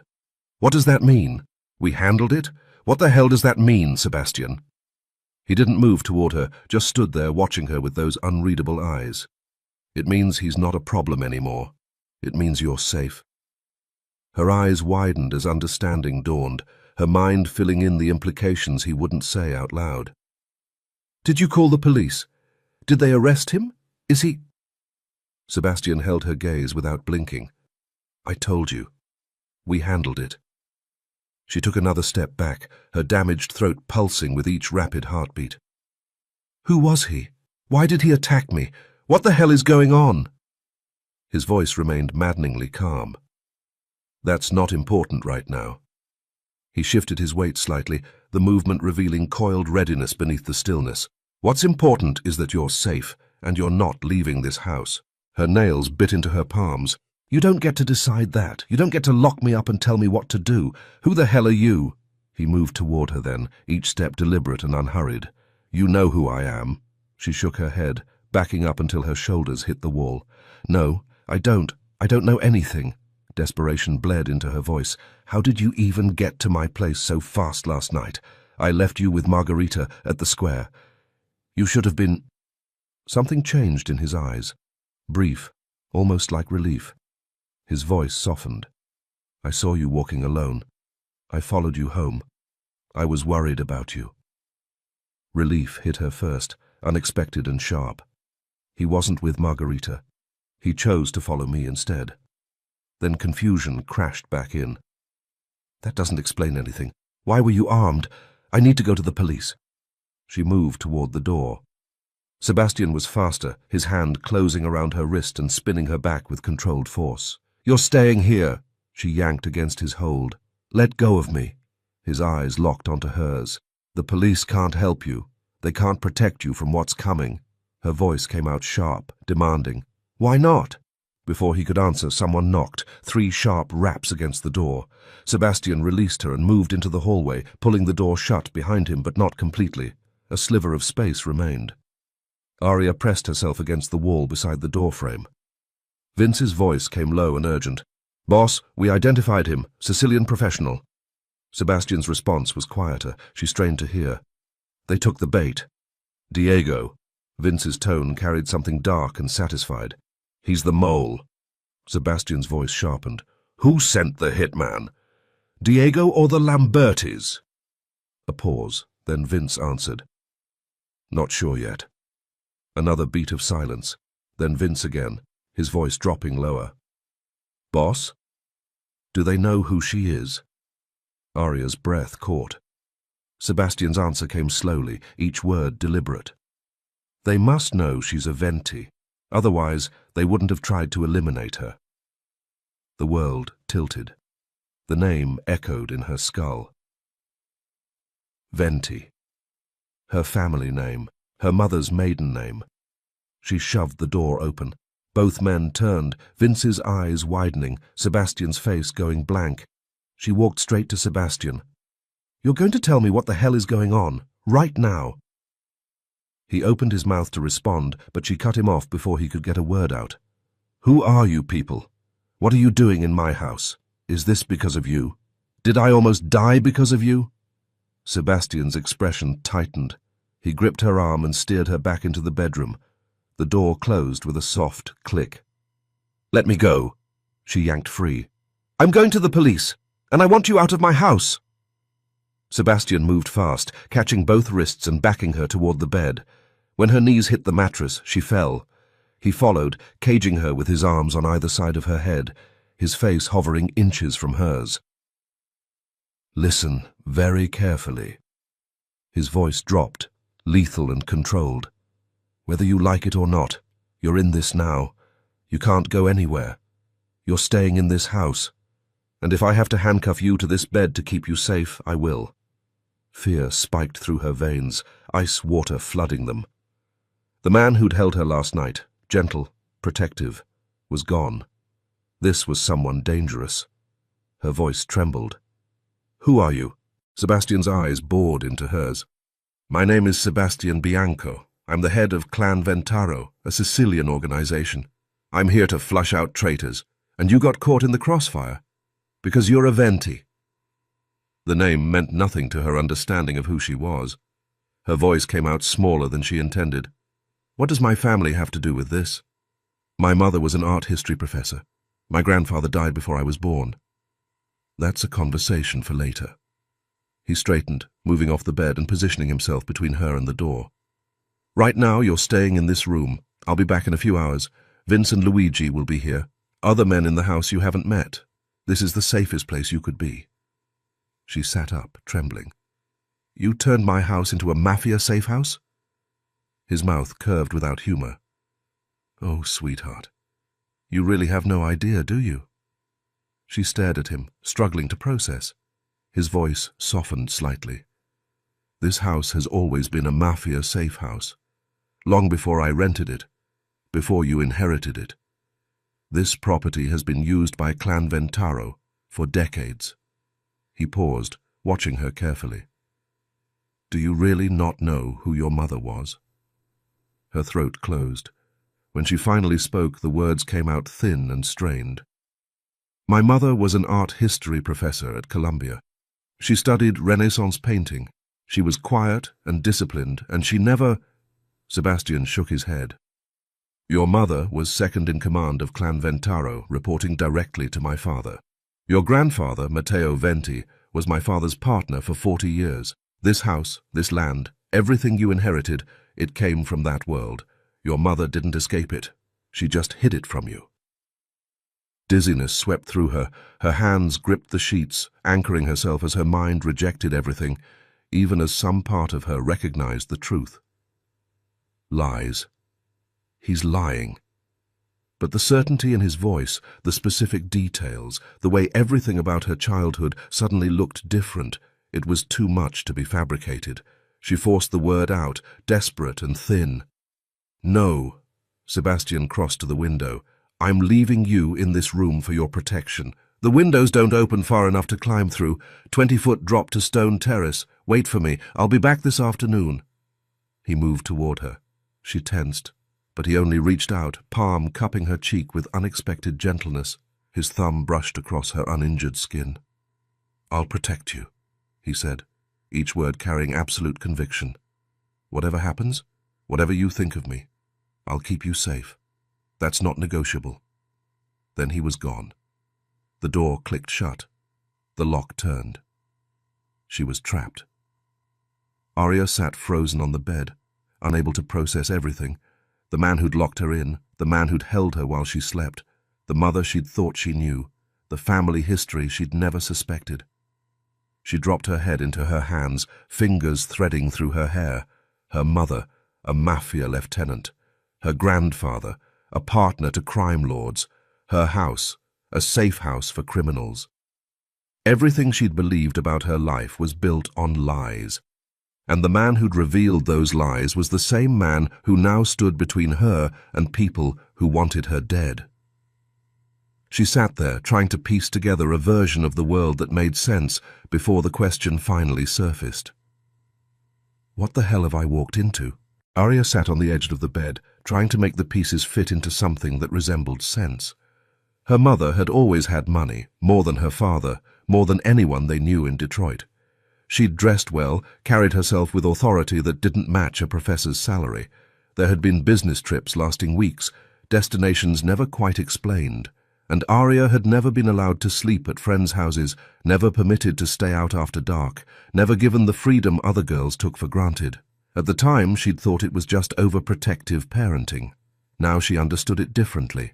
Her mother had been hiding her, protecting her, keeping Aria as far from this world as possible. Italy had been forbidden territory. Her mother never spoke of it, never mentioned family or the place she'd come from. When she died, pancreatic cancer, 3 brutal months from diagnosis to death, Aria had barely processed what was happening before it was over. The bank accounts were empty, completely empty for a woman who'd always seemed wealthy. The only thing left was the Detroit house. No one from Italy called. No relatives emerged. But there had been one thing, a massive black wreath at the funeral, elegant and expensive, with no card, no name, no explanation. And then the lawyer she'd never met, calling from Italy with impossible news. You're the sole heir to your family's property, a house in Scario. Her thoughts scattered as she stood abruptly and pounded on the door. Vince! Luigi! The words scraped against her damaged throat. I need my computer, my phone. You can't keep me locked in here." No answer. She hit the door harder. "Let me out!" The door stayed closed. Aria pressed her forehead against the wood. Her mother had kept so many secrets, had died without leaving a note, without explaining, without giving Aria anything except questions. Just that anonymous wreath at the funeral, black and elegant and meaningless. And now, Sebastian Bianco, Clan Ventaro. A world her mother had hidden so completely that Aria hadn't known to look for it. Footsteps sounded in the hallway. The lock turned. Sebastian stood in the doorway, and in his hands he held a white linen dress, simple, elegant, the kind of thing her mother would have worn. "Aria." His tone was calm, controlled. "I found this among your things. Put it on. You have an hour, and then I need you downstairs." Something in her snapped. She crossed the space and grabbed his collar, yanking him toward her. "I don't know what you're trying to do, but you're going to tell me everything right now, or I'm going straight to the police." His eyes darkened. He moved fast, spinning her around and walking her backward until her legs hit the bed. She fell. He followed, his body covering hers, pinning her in place. His mouth crashed into hers, soft but demanding, making thought impossible. She tried to push him away, hands shoving at his chest, but he was solid muscle and controlled strength. Then he gentled. The kiss shifted, became something almost tender. When he pulled back, they were both struggling for air. "Calm down," he murmured, his voice rough around the edges. "Calm down, and I'll tell you everything. But only if you stop fighting long enough to listen." Tension corded through her shoulders, caught between rage and something more dangerous. She forced herself to still. He kissed her again, soft this time, gentle, just a brush of his lips against hers that somehow felt more intimate than everything that had come before. Then he shifted, his hands finding her wrists and pinning them above her head, holding her in place as he looked down at her with an intensity that made rational thought impossible. "Just listen to me," he said quietly. "That's all I'm asking. Listen, and then decide." She waited, awareness sharpening around everywhere he touched her. "In an hour," Sebastian said, each word precise and deliberate, "a city official is coming to this house. He's going to perform a ceremony. Our ceremony." His eyes locked onto hers. "We're getting married, Aria." Her eyes went wide. Shock jolted through her system. "What? What are you talking about?" She tried to pull her hands free, tried to push him off, but his grip was iron, his body an immovable barrier, keeping her exactly where he wanted her. "Stop." His tone dropped to something dangerous. "Stop and listen." She managed to get the words out, despite the pressure on her chest. "You're insane. I'm not marrying you. I'm not—" "5 years ago," he cut her off, his voice steady and deliberate. "The Lamberti set a trap. There was a meeting in Sicily. Your mother was the real target. But my father saw it coming. Luciano Bianco took the bullet meant for Elora Venti. He died protecting her." Something hollow opened in Aria's chest. "I took his place. Your mother and I ran things together as partners." Aria tried to process this, tried to imagine her quiet, controlled mother making decisions about weapons and territories. The question scraped out of her damaged throat. "What kind of things?" His expression shifted, something almost playful crossing his features like he was testing her. "Import, export." Anger flared hot behind her ribs. "Don't!" The word came out harder than she intended. "Don't play games with me. Tell me the truth." He leaned in, lips brushing her ear. "Weapons, art and antiques, the kind that belong in museums but end up in private collections. Anything valuable enough to make the risk worth it." Her eyes closed. "So my mother was a gun runner." "Your mother was a businesswoman who inherited a system 5 generations old. She was smart, strategic. She kept you separate because she wanted you to have a choice she never had." The words settled over Aria like a weight, pressing down on everything she thought she'd known. She barely managed to get the next words out. "You knew her better than I did." "I knew her. I respected her." His gaze softened. "I knew you existed, but Elora was a master at compartmentalization. No one in Sicily knew about her American family." He paused. "And then you showed up here, and everything changed." Aria's breathing came shallow. awareness prickling across her skin. "Let go of me." His mouth curved into something that wasn't quite a smile, his grip on her wrists tightening just enough to make his point. "Not until you hear everything, Bella." He leaned down, kissing the corner of her mouth, making heat bloom in places she didn't want to acknowledge. Her throat constricted around the question she had to ask. Is this what my mother wanted? Did she ask you to do this? Some deathbed promise you made her?" Sebastian kissed her again, harder this time, more possessive, silencing her questions with the pressure of his mouth until she stopped struggling and just felt. "Keep talking," he murmured against her lips, "and I'll keep doing this. I'll kiss you until you run out of air if that's what it takes to make you listen." Her body went rigid, caught between fury and something that felt dangerously close to surrender. Somewhere in the logical part of her brain, a question formed that she didn't want to answer. How could she hate him and want him at the same time? How could his touch make her forget everything she should be fighting for? "I'm marrying you because it's the smartest move either of us can make. When the Lambertis tried to kill me 2 months ago, I was betrayed from the inside. My cousin Diego sold me out. Good men died. The clan fractured. I had to disappear, hide and plan my next move while everyone thought I was dead or too weak to matter." She forced the question out, smaller than she wanted. "What does that have to do with me?" "Everything." His eyes locked onto hers with an intensity that made it impossible to look away. "This house was the last place anyone would look for me. I needed time. And then you arrived. Elora Venti's daughter. The heir no one knew existed." His mouth curved into something darker, more calculated. "You're a bonus I never expected." She laughed, sharp, bitter. "So this marriage is purely strategic." He studied her face for a long moment, something unreadable passing through his expression. "The fact that I'm attracted to you? That's a second bonus."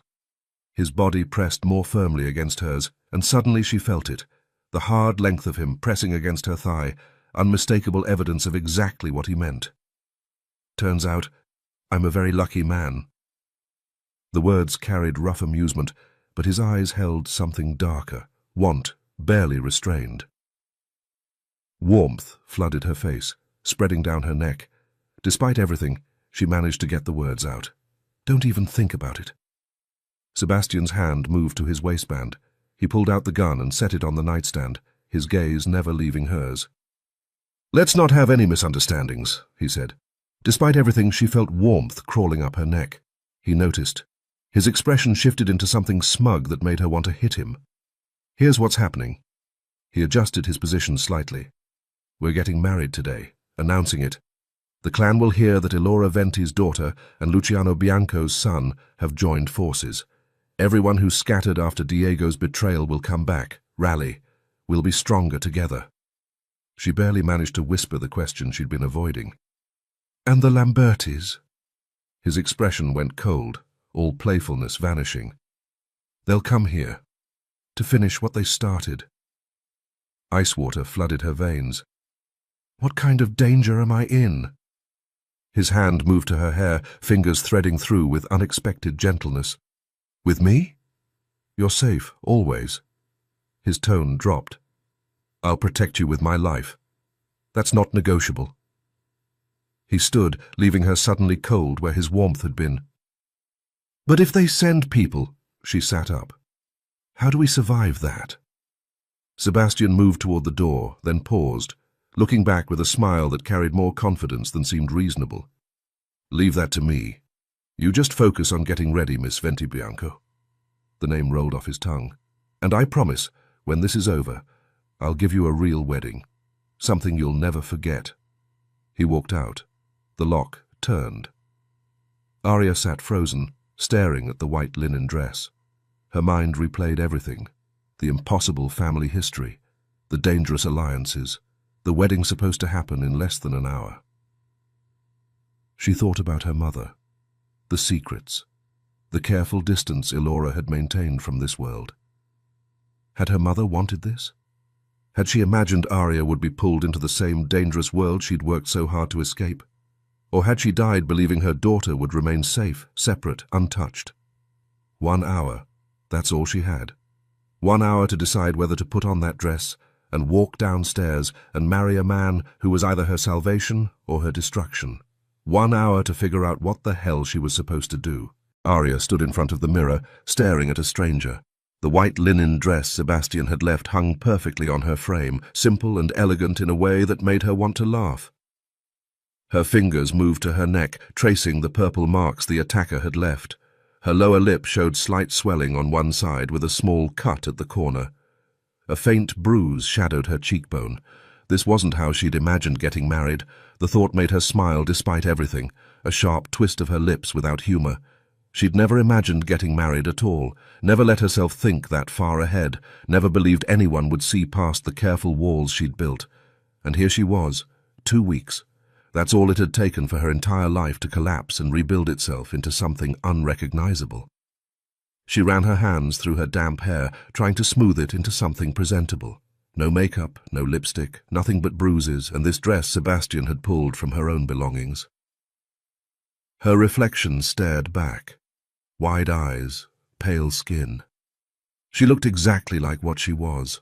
A woman standing at the edge of something she couldn't control, couldn't stop, couldn't run from. The fact that she was thinking about lipstick right now almost made her laugh. The grand staircase stretched down into the main hall, and Aria descended slowly, one hand trailing along the carved banister for balance. Voices drifted up from below, low, masculine tones, a woman's laugh. When she reached the landing, she stopped. Vince stood near the windows, arms crossed, his usual position of silent observation. Luigi leaned against the far wall, one hand resting casually at his hip, where she knew he kept his gun. A nervous-looking man in glasses clutched a leather folder to his chest like a shield, his eyes darting around the room as if calculating escape routes. The city official. A young man she didn't recognize stood beside Sebastian, maybe early 30s, dark hair and sharp features that carried the same controlled stillness she'd learned to recognize in this family. And Margarita. Gone were the flowy dresses and bohemian scarves. She wore cargo pants and a fitted t-shirt, her long wavy hair pulled back in a practical ponytail. She looked like she belonged here, comfortable in this world of guns and danger in a way that made pressure build in Aria's chest. Sebastian moved toward her, and everyone in the room seemed to shift slightly, the way soldiers adjust their formation when their commander takes the field. Aria. His tone carried that same controlled calm that made her want to throw something at his head. Your cousin Margarita, you've already met. He gestured to the young man beside him. This is Alfonso Venti, Margarita's brother, also your cousin. Alfonso inclined his head, his dark eyes assessing her with both respect and calculation. Hello, Aria. Margarita grinned. Well, cousin, look at you, snagging the hot one. Aria stared at them both, her mind struggling to process what was happening. Another cousin, more family she'd never known existed. Sebastian's hand closed around her elbow, steady and warm. We need to do this now. She wanted to pull away, wanted to demand answers, explanations, time to process this latest revelation. Instead, she let him guide her toward the nervous official, who looked like he'd rather be anywhere else on Earth. They stopped in front of the desk someone had set up for the occasion. The official cleared his throat 3 times before speaking, his hands trembling slightly as he opened his folder. His words cracked. He tried again. I need to ask if you're both entering into this marriage of your own free will. Without coercion or... Yes. Sebastian's answer cut through the air with absolute certainty. He lifted Aria's hand to his lips, pressed a kiss to her knuckles that sent awareness racing up her arm. His eyes locked onto hers, dark and intense, and full of something that made her pulse shift rhythm. The official turned to her. And you, Miss Venti? Aria swallowed hard. Every eye in the room was on her. She thought about running, about saying no, about all the logical, reasonable objections she should be making. She forced steadiness into her words despite the chaos in her head. Do I have any other choice? The official blinked at her through his thick glasses, uncertainty flickering across his face. I mean, yes. The admission scraped past the tightness in her throat. Yes, I do. The paperwork took maybe 3 minutes. Signatures, initials, the scratch of pen on paper marking the legal transformation of Aria Venti into Aria Bianco. The official gathered his papers with hands that shook. You can pick up your marriage certificate from City Hall tomorrow, or... He glanced at Luigi, who'd moved to stand directly behind him, one hand resting meaningfully at his waist. Or I could deliver it first thing in the morning. Sebastian's tone left no room for discussion. That would be appreciated. The official practically ran for the door. The moment he was gone, Margherita launched herself at Aria, pulling her into a hug that forced air from her lungs. Welcome to the family, cousin. Aria stood stiff in her arms, her mind still trying to catch up. Is that? She pulled back slightly. Do you have a gun? Just a 9mm, not a big deal. Margherita waved it off like it was nothing. I will not get used to it. But even as she said it, Aria knew she was lying. She was already getting used to too many impossible things. She grabbed Margherita's arm, pulling her aside while the men talked in low voices near the windows. Aria dropped her volume. I thought you liked Sebastian. You said... Margherita laughed. I do like Sebastian. I've known Seb since we were kids. Her eyes softened. But not like that, Aria. Never like that. She paused. And clearly, he likes you. But... Tension corded through Aria's shoulders. What about all the things you said about him? Margherita laughed harder this time, the sound carrying genuine amusement. That was to test you, sweetheart. Her grin widened. And, honey, you couldn't hide your jealousy. It was written all over your face. Shame surged through Aria's ribs, hot and sudden. She looked across the room at Sebastian, deep in conversation with Alfonso. They'd all played her, set her up, and she, a psychologist trained to read people, had never suspected a thing. I need some time alone. The words came out tight and strained. This is too much. She headed for the stairs, needing distance, needing space to think. Behind her she heard Sebastian say something low to Alfonso, but she didn't stop, couldn't stop. The massive oil painting dominated the second-floor landing, generations of Ventis staring down with dark eyes and stern expressions.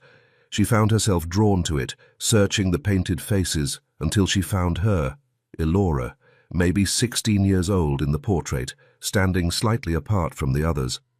Dark hair caught back in a severe braid, chin lifted in defiance, eyes holding a wildness that hadn't yet been tamed by years of careful control.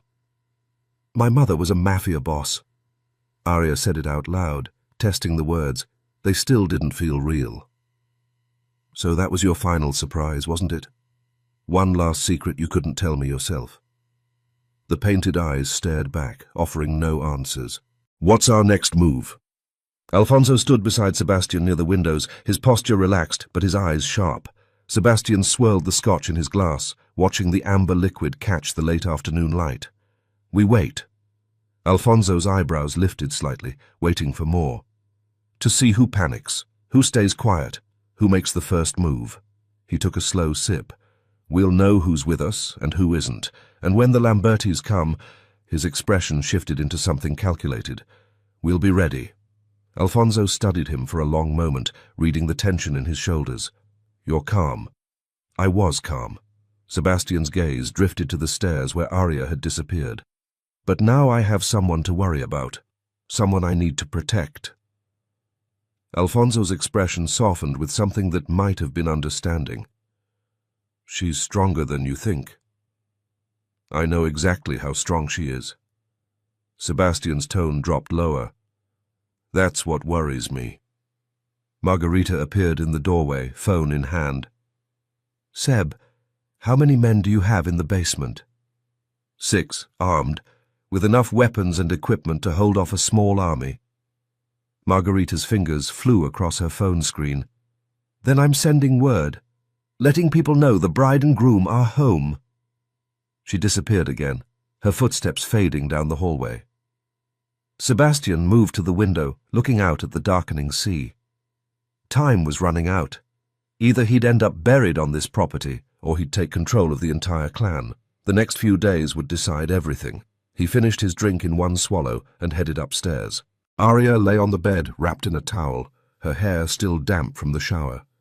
The events of the day played on repeat in her mind: the ceremony, Margarita's betrayal, the family portrait, her mother's teenage face staring out from decades past. The door opened. Heavy footsteps crossed the threshold. Sebastian. He moved into the room with that controlled grace she'd learned to recognize, all coiled strength and deliberate motion. When he sat on the edge of the bed, the mattress dipped under his weight. "Let me see." His tone was quiet. "Your face. Your neck." She turned toward him, let him cup her chin in his hand. His fingers traced the bruise on her cheekbone with unexpected care, moved down to the purple mark circling her throat. When his thumb brushed across her swollen lower lip, her breathing stopped for half a second. "I need you to know something." He held her gaze. "I will do whatever it takes to keep you safe. That's not negotiable." Ice pressed against her skin. He'd brought something cold from downstairs. The shock of it made her gasp as he drew the ice cube slowly down her neck, following the line of bruises. "Look on the bright side." His expression shifted. "At least we're attracted to each other." Her awareness sharpened instantly. She forced herself to meet his eyes, to keep steadiness in her words. "What makes you think I'm attracted to you?" "That notebook you keep." The ice continued its path, leaving trails of cold water on her heated skin. "You dedicated an entire page to analyzing me." Mortification flooded through her. She sat up fast, clutching the towel. "You went through my things. That notebook has confidential patient information. You had no right." "I only read what you wrote about me." His eyes held that dangerous quality she was learning to recognize. "The rest doesn't interest me." The ice moved lower, tracing her collarbone. Her skin felt like it was on fire everywhere he touched, like her body was trying to melt the ice before it could reach her. He watched her face with focused intensity, reading every reaction. "You wrote that I was dangerously compelling, that I made you feel unbalanced and attracted despite better judgment." His fingers slipped inside the towel, and suddenly the ice was between her breasts, cold shock against overheated skin. A sound escaped her, half gasp, half moan, entirely involuntary. Sebastian pulled her against him, his mouth finding hers with deliberate hunger. This time, Aria didn't hesitate, didn't analyze, didn't try to maintain distance. She kissed him back like she was drowning and he was air. Her hands found the buttons of his shirt, fumbling with them until frustration made her yank hard. Sebastian caught her wrists. His breathing came unsteady. He whispered her name. "Aria." His hands moved to the towel wrapped around her. In one swift motion he pulled it away, dropping it to the floor. His control shattered visibly. He shed his shirt in one smooth motion, his hands already reaching for her. She climbed into his lap, her body fitting against his like they'd been designed for exactly this. They were lost in each other, mouths and hands and heat, when her fingers found his belt, traced lower, and closed around the gun he kept holstered at the small of his back.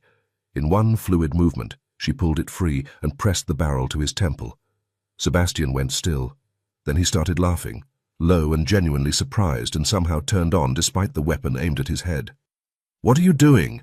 His words carried equal parts shock and admiration. "Here's what's going to happen." Aria's words came out steadier than she felt, naked in his lap with his gun in her hand. "We're going to leave this house. You're going to take me to the nearest airport. You're going to put me on a plane. And I'm going home, to my actual life, the one I had before you destroyed everything." His smile widened.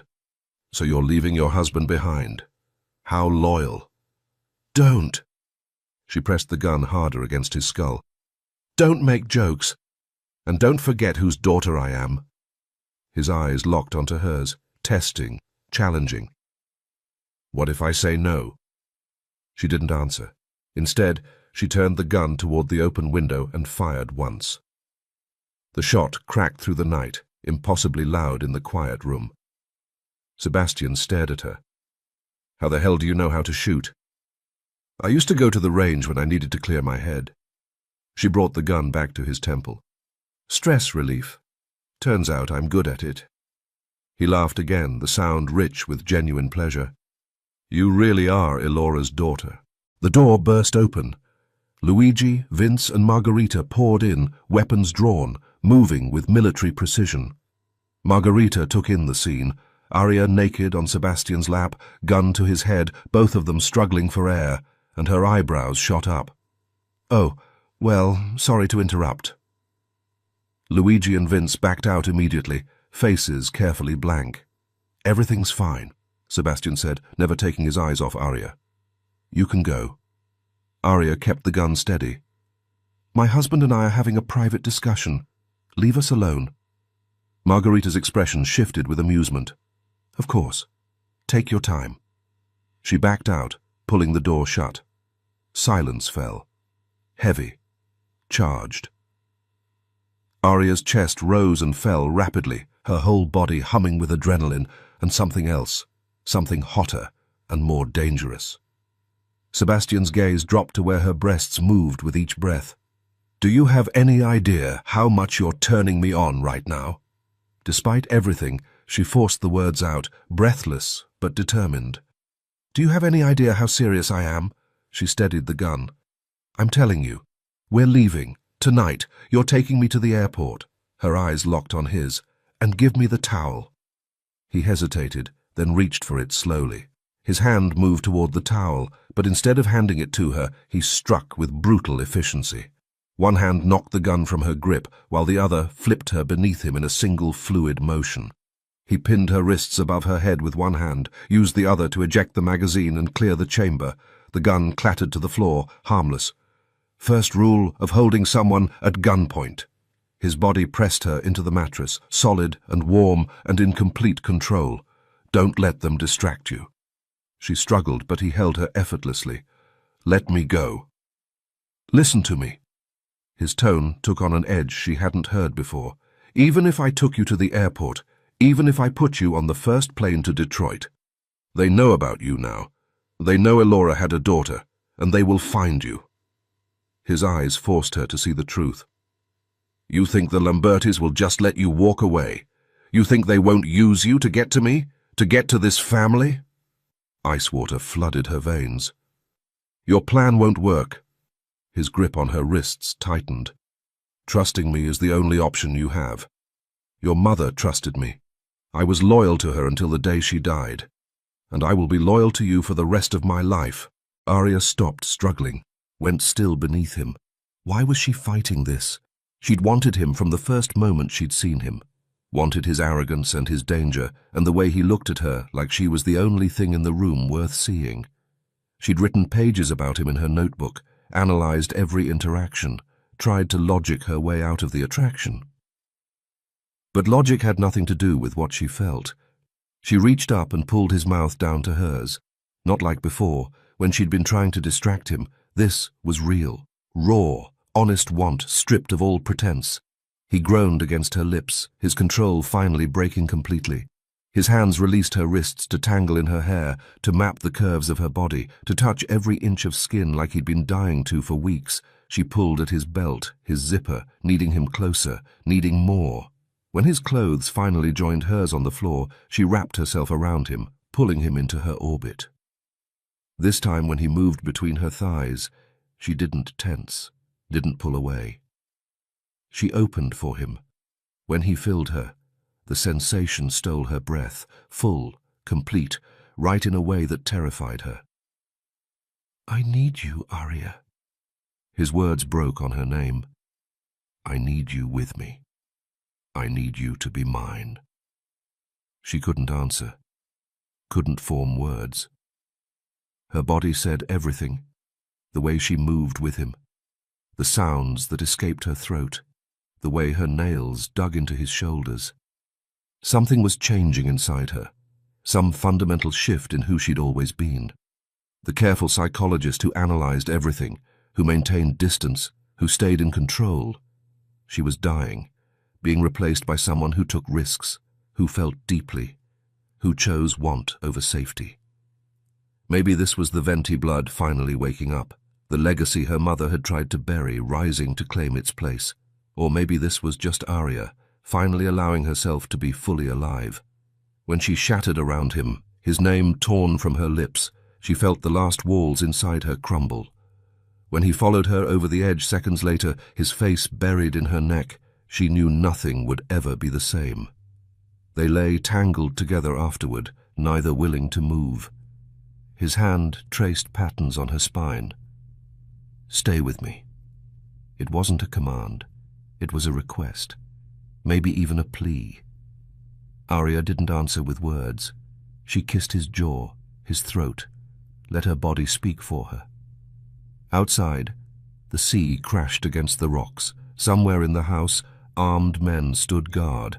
Enemies were planning. Danger was coming. But in this moment, wrapped in Sebastian's arms, Aria felt something she'd never expected.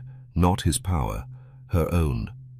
She'd spent her whole life trying to be safe, trying to stay small, trying to avoid becoming what her mother had been.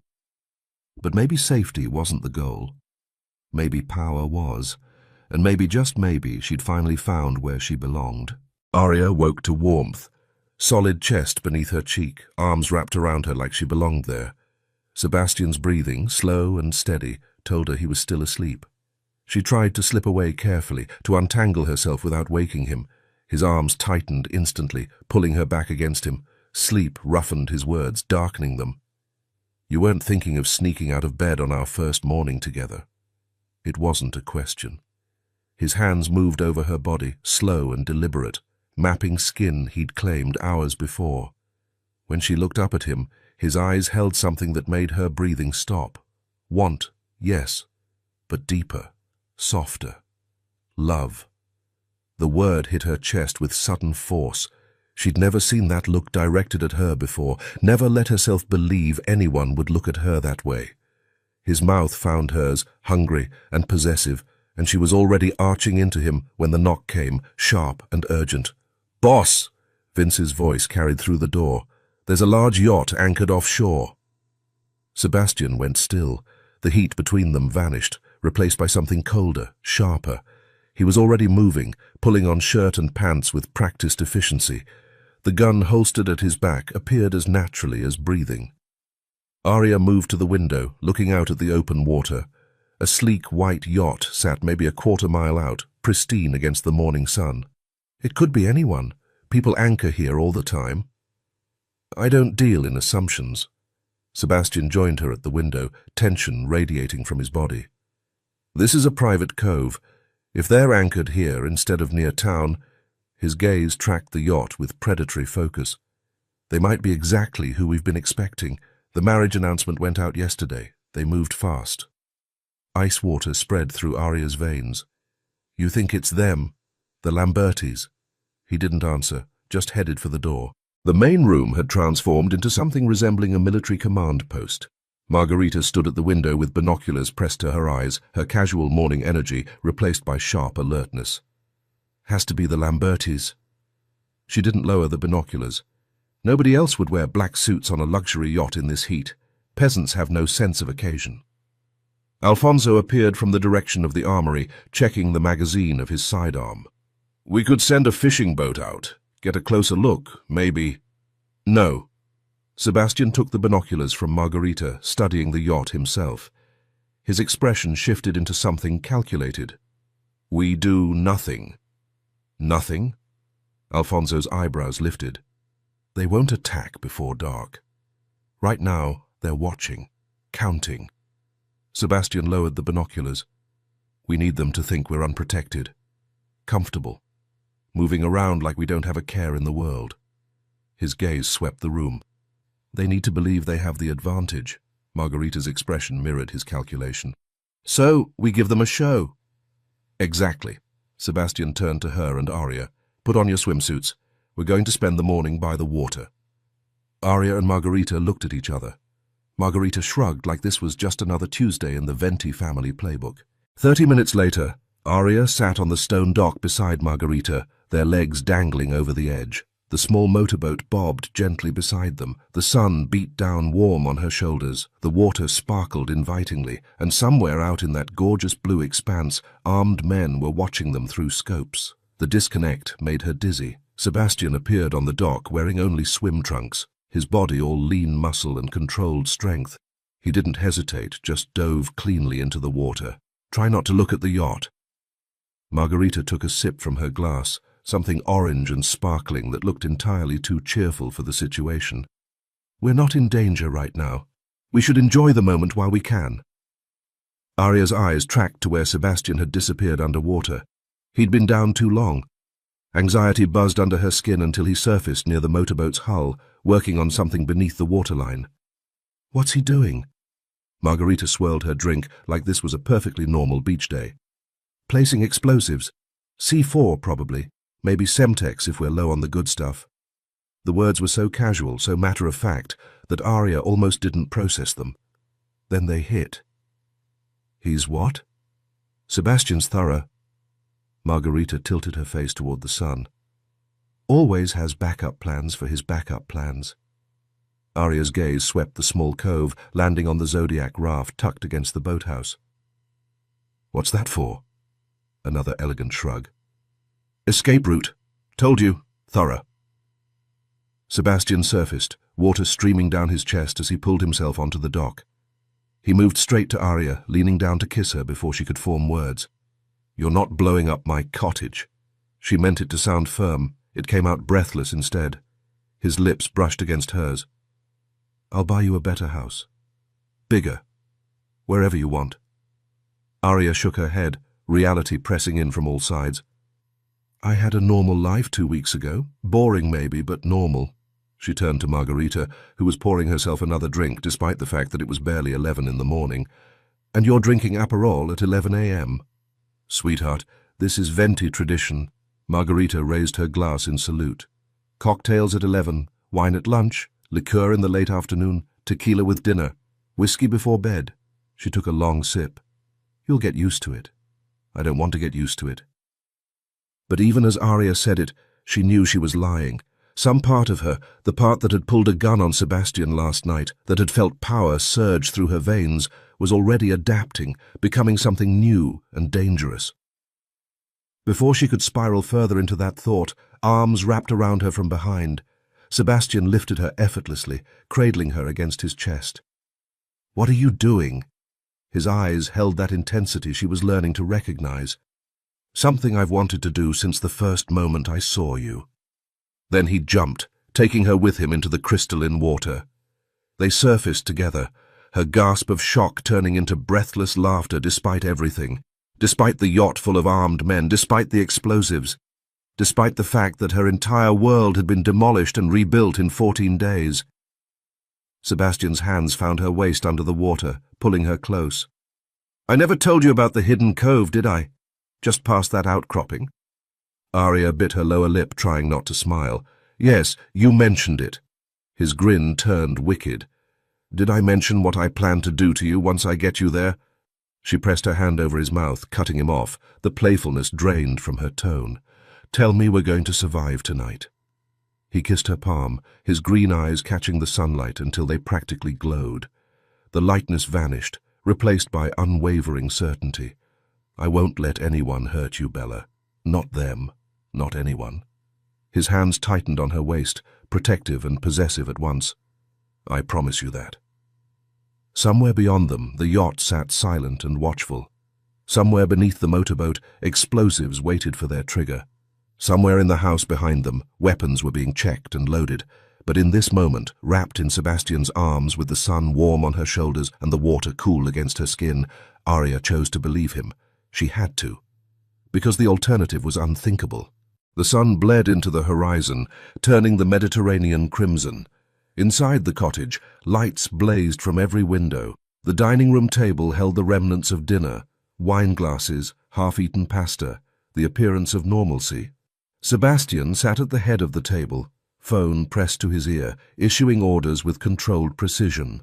Margarita swirled wine in her glass, looking perfectly relaxed despite the armed men preparing in the rooms beyond their sight.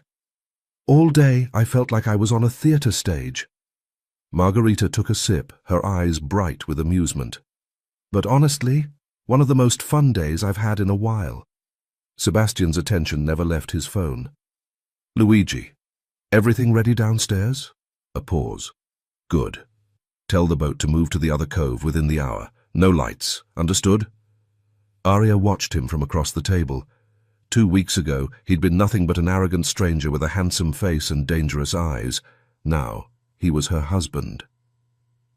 The word still felt foreign in her mouth, like a language she was learning to speak but hadn't quite mastered. She tried not to notice how attractive he looked when he gave orders, that controlled authority in his voice, the way people snapped to attention when he spoke, the subtle shift in his posture that signaled he was 3 steps ahead of everyone else in the room. She definitely didn't see her father in him, that much was certain. But her mother? Aria stared out at the darkening water, her psychology training kicking in despite herself. The brain always defaults to familiar patterns. It chooses what it knows, not because it's safe, but because it's inevitable. She'd built her entire career studying how the brain works, understanding the mechanics of attachment and desire, and yet she'd fallen for this man anyway, knowingly, deliberately.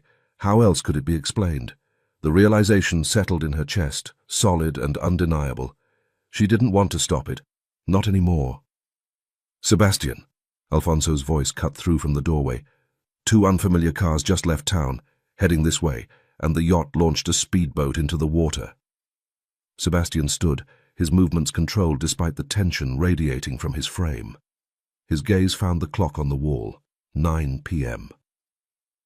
They'll surround us within the hour. Attack around 11. He scanned the room, sharp and assessing. Only Margarita, Vince, and Luigi stay visible. Everyone else stays out of sight. They can't see our full numbers, understood?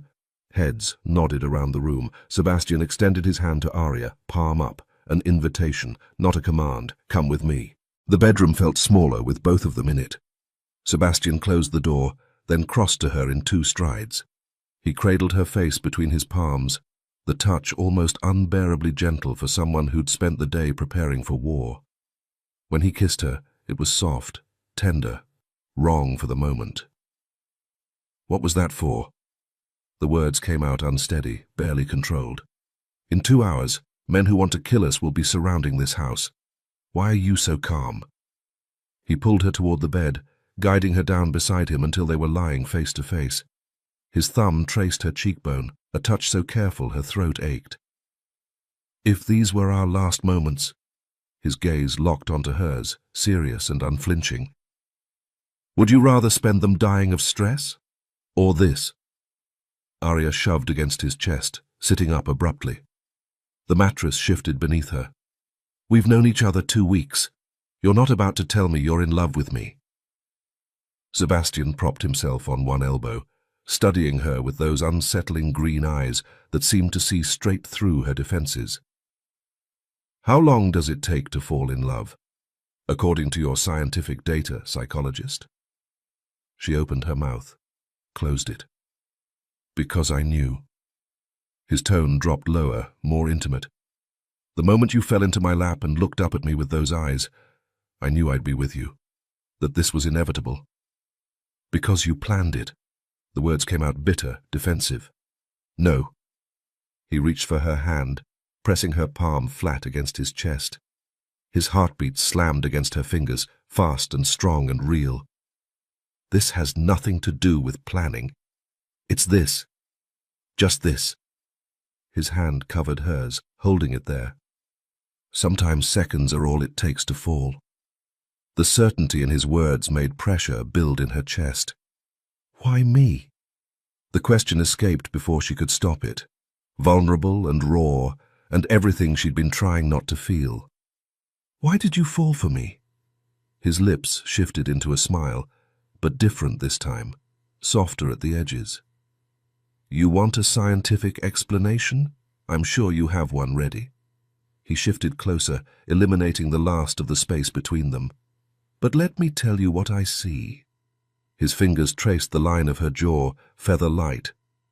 The distance in your eyes, like you're always calculating escape routes even when you want to stay. He brushed a strand of hair behind her ear.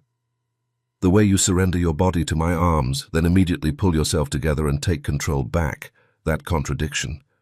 Her breathing stopped for half a second. You tell me to stay away while your body burns for me to come closer. Everything about you screams, don't touch, while something deeper begs, take me now. His thumb grazed her lower lip. That fragility behind your walls. The fire that flashes in your eyes when you're angry, and you turn your head away, trying to hide it from me. She swallowed hard, her throat suddenly dry. For the first time in her life, someone was seeing through her, actually seeing her. Not the version she presented to the world, not the professional psychologist with all the answers, but the messy, contradictory truth underneath. He knew her better than she knew herself. A tear slipped free before she could stop it. She wiped it away quickly, hoping he hadn't noticed. He had. Sebastian leaned in, his forehead touching hers. When he kissed her this time, it was different, questioning. His lips moved against hers, searching, while his palms framed her face like she might break. "Tell me, Aria." He pulled back just enough to meet her eyes, need roughening his words. "What do you feel for me?" He guided her down onto her back, his weight settling over her as he kissed her with deepening hunger. His touch moved with purpose, learning the shape of her through fabric. "If you really want me," his breathing grew uneven, "I need to hear it. Tonight I need hope." His fingers found the hem of her dress, sliding it upward. Cool air hit her skin. Moonlight spilled through the window, painting everything silver and shadow. When he looked down at her, his expression shifted into reverence. "I don't just need your body." His palms mapped her skin, slow and deliberate. "I need your soul laid bare too. All of you." Aria pulled him down, wrapping her arms around his neck. Her lips found his ear, and she whispered the words she'd been terrified to say out loud. "I want you, Sebastian." Her words shook. "I love you." She pulled back just enough to look into his eyes to make sure he understood. "Make love to me, like there's no tomorrow." He kissed her, and everything else fell away. When he moved inside her, his gaze locked onto hers, vulnerable, open, stripped bare. "I love you." Need cracked through his words. "Aria, I love you." She wrapped herself around him, his name breaking apart in her mouth as pleasure crashed through them both. When it was over, they collapsed together, neither willing to let go. Outside, somewhere in the darkness, armed men were moving into position. A yacht sat waiting offshore. Violence approached with terrible certainty. But here, in this moment, wrapped in moonlight and each other's arms, they'd found what mattered, what was worth surviving for. The pounding on the door shattered everything. Aria lay against Sebastian's chest, his heartbeat steady beneath her ear. For one stolen second, she'd felt completely safe, the calm before the storm, the last breath before drowning. Then Margarita burst through the door. "They're coming, Seb!" Her voice cut through the darkness. "Move, now!" They dressed in seconds, hands fumbling with buttons and zippers. Sebastian grabbed Aria's hand and pulled her toward the door. They hit the stairs at a run, his grip tight enough to bruise. Every light in the cottage was dead. Darkness swallowed them whole. When they reached the basement door, Sebastian keyed in the code. The steel panels slid open, revealing stairs that descended into what looked like a military bunker. Weapons lined the walls. Tunnels branched off in 3 directions. Men moved with practiced efficiency, checking magazines, adjusting vests. Aria's breath caught.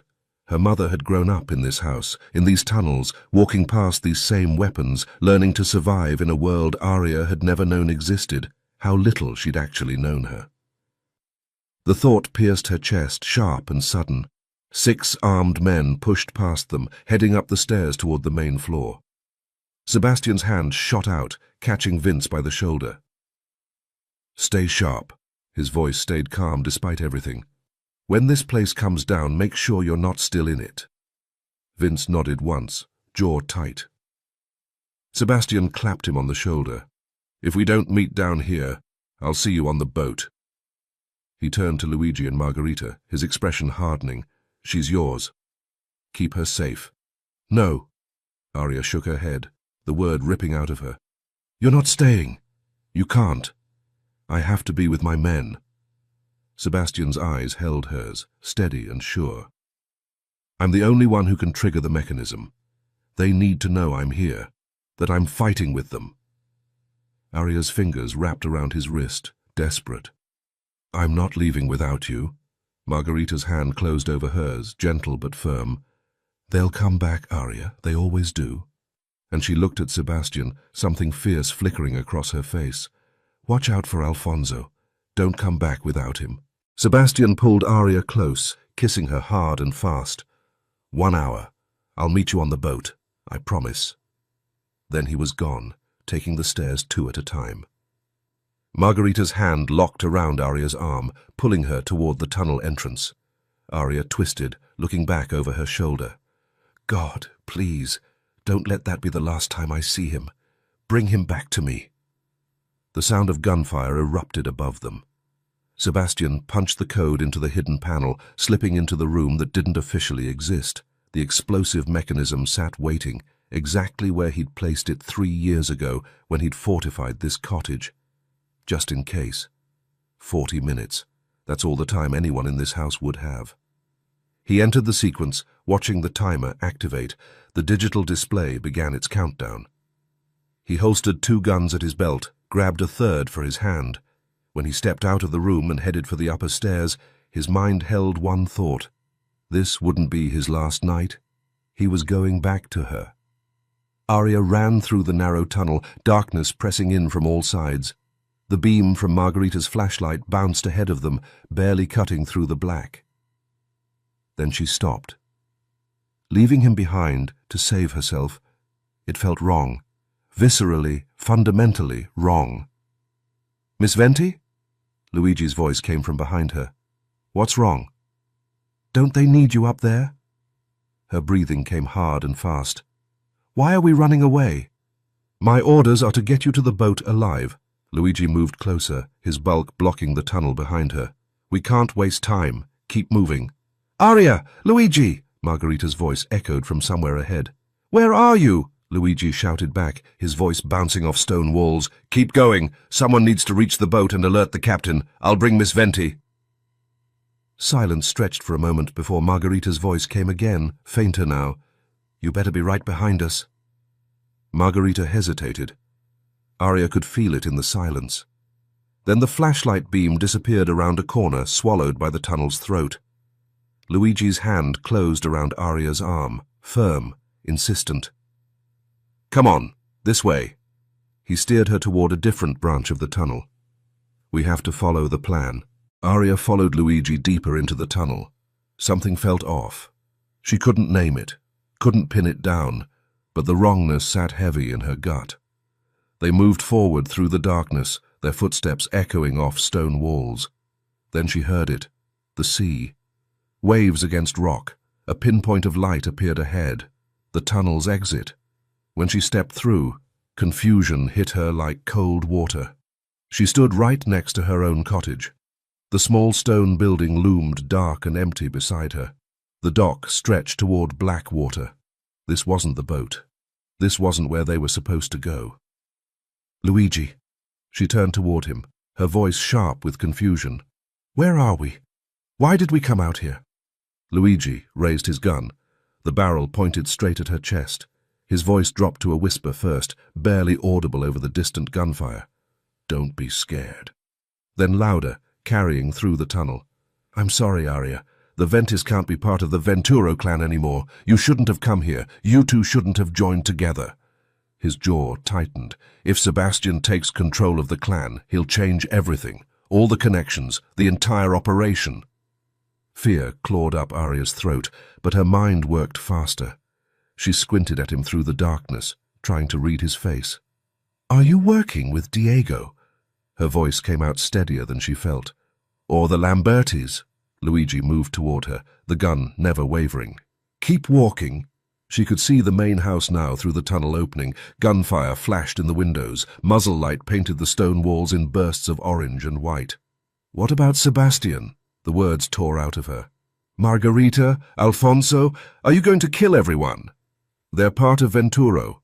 Luigi's expression held something that might have been regret. You're not. Aria stepped backward. Her heel hit stone. The dock. The small cottage loomed behind her, dark and empty. The Mediterranean stretched beyond, black water reflecting firelight. Then the world exploded. The blast from the main house shook the ground beneath her feet. Stone and timber erupted skyward in a column of flame. Heat washed over her even from this distance. Sebastian, did you make it out? The thought seized her chest, squeezing until she couldn't breathe. Nothing personal, Aria. Luigi's voice cut through the roar of the inferno. I'm sorry. The gun cracked. Impact punched her backward. Not pain yet. Shock. Her body registered the hit before her mind could process it. The last thing she saw was the venti house engulfed in flames, stone walls crumbling into orange and red. The last thing she felt was the memory of Sebastian's mouth on hers. She hit the water on her back. The same water she'd swum in that morning, laughing while he held her. Cold swallowed her whole. Salt stung her eyes, her lips. Is this how it ends? She'd just started discovering parts of herself she'd buried for years. She'd finally stopped apologizing for existing. She'd found a man who saw her, really saw her, and roots she'd only begun to understand. And now she was leaving it all behind, exiting the game before she'd learned the rules. Images flashed through her mind as darkness pulled her under. Sebastian's green eyes catching sunlight, his hands cradling her face, the way he'd looked at her in that basement like she was worth protecting. 2 weeks. That's all they'd had. It surprised her that those were her last thoughts, not her practice, not her career, not the life she'd built so carefully in the city. Just him. Just those 2 stolen weeks. The cold water dragged her deeper. Pressure built in her lungs, in her ears. She stopped fighting. Her eyes drifted closed. Silence wrapped around her like a blanket, peaceful, final, complete. It filled every space inside her until there was nothing left but stillness. Darkness pulled her deeper. Pressure built in her lungs, in her ears, behind her eyes. The cold had gone beyond cold into numbness. Aria's body felt distant, someone else's problem. Her eyes drifted shut, then an arm wrapped around her waist from below. Someone yanked her against a solid chest, kicked hard. The grip around her ribs was iron, unyielding, pulling her back toward a surface she could no longer see. Aria's eyes opened underwater. Green. A pair of green eyes stared back at her through the murk. She knew those eyes. Had memorized every shade of green in the sunlight, in candlelight, in the dark. Sebastian. His face was fierce with concentration, his hair floating around his head like a dark halo. One arm locked around her waist, the other cut through the water in powerful strokes. His legs kicked beneath them, propelling them both upward. He hadn't died in the explosion. He was here. He was real. They broke through together. Aria gasped, choking on salt water and air at the same time. Her lungs burned like someone had poured fire down her throat. Her shoulder screamed. She coughed, water streaming from her mouth and nose, her body trying to expel the sea and breathe at the same time. Sebastian. She couldn't get enough air. Her thoughts scattered like dropped coins. I thought you were dead. The house, Luigi shot me. He was with them. Breathe. Sebastian held her against his chest, treading water. His voice was steady, calm, cutting through her panic. I'm here. Everything went according to plan. Just breathe, Bella. Her head spun. She turned in his arms, scanning the darkness. In the distance, the main house burned like a funeral pyre, flames licking toward a black sky. Further out on the water, the yacht, the Lamberti yacht, was also on fire, listing to one side as it took on water. What? Sebastian pulled her toward something bobbed nearby. A zodiac raft, small and black, tethered to the motorboat. He hauled her over the side, then climbed in after her. His hands were gentle as he laid her flat on the floor. Am I dying? The words came out small, childlike. Sebastian's mouth curved, not the arrogant look from their first meeting, something softer. No, love, he shot you with a blank. No real bullet, but it can still burn you at close range. Might hurt like hell for a few days, but you're not dying. He pulled her jacket aside, examining her shoulder. The fabric was scorched. her skin beneath it red and angry. A shallow graze ran along the muscle, already purpling at the edges. See? He touched the wound carefully. Grazed you. Bruised. It'll ache for a while, but you're okay. Aria stared at him. Nothing made sense. What's happening, Sebastian? I don't understand. He moved to the outboard motor, yanking the cord. The Zodiac roared to life. I couldn't drag you into this life, Bella. His voice came rough, barely audible over the engine. I love you too much to throw you into the fire. So I'm sending you home, but everyone has to believe you're dead. The raft picked up speed, cutting through dark water.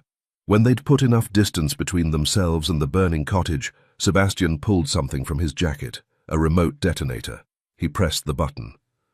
The small motorboat tied to the cottage dock exploded. Orange flame bloomed against the night, debris raining into the water. Orange flame bloomed against the night, debris raining into the sea.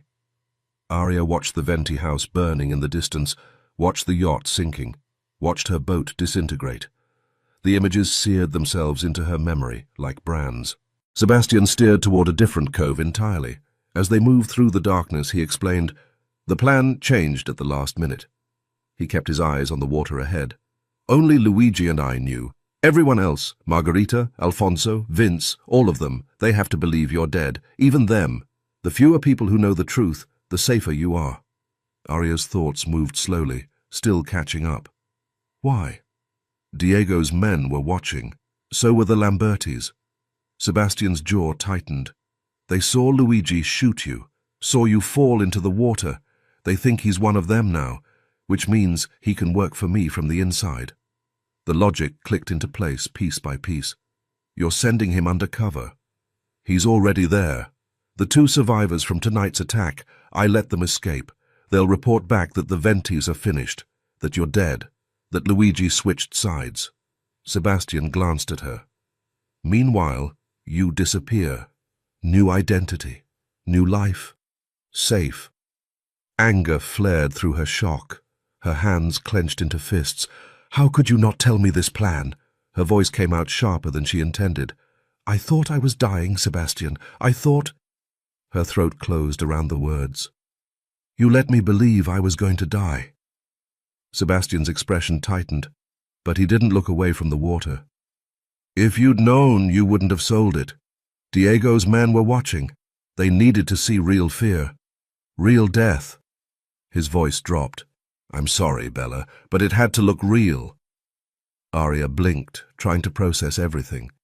So, what happens now? She watched his profile in the darkness. What are you going to do?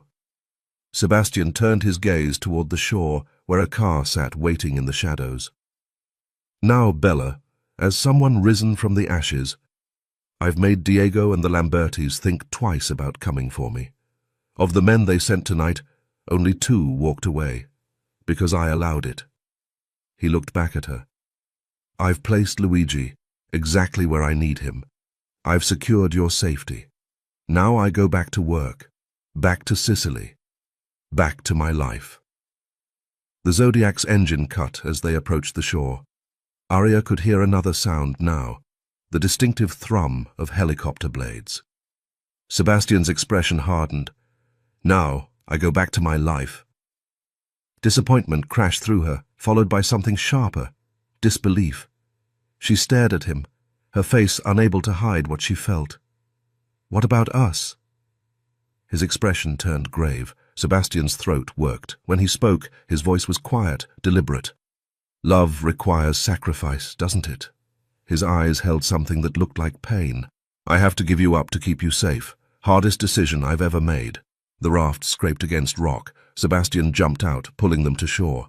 The helicopter sat 30 yards away, rotors spinning, ready for immediate takeoff. He nodded toward it. 20 minutes to the airport. Then he reached into a waterproof bag stowed in the Zodiac. He pulled out a passport wrapped in plastic. Your name is Bella Adoretti, Italian-American. There's 50 million in an account under that name. Anger flashed across her face. Her hands shook as she took the passport. I don't want your money. It's not mine. His eyes held hers. It's yours, from the house, from your mother. Elora would have wanted you to have it.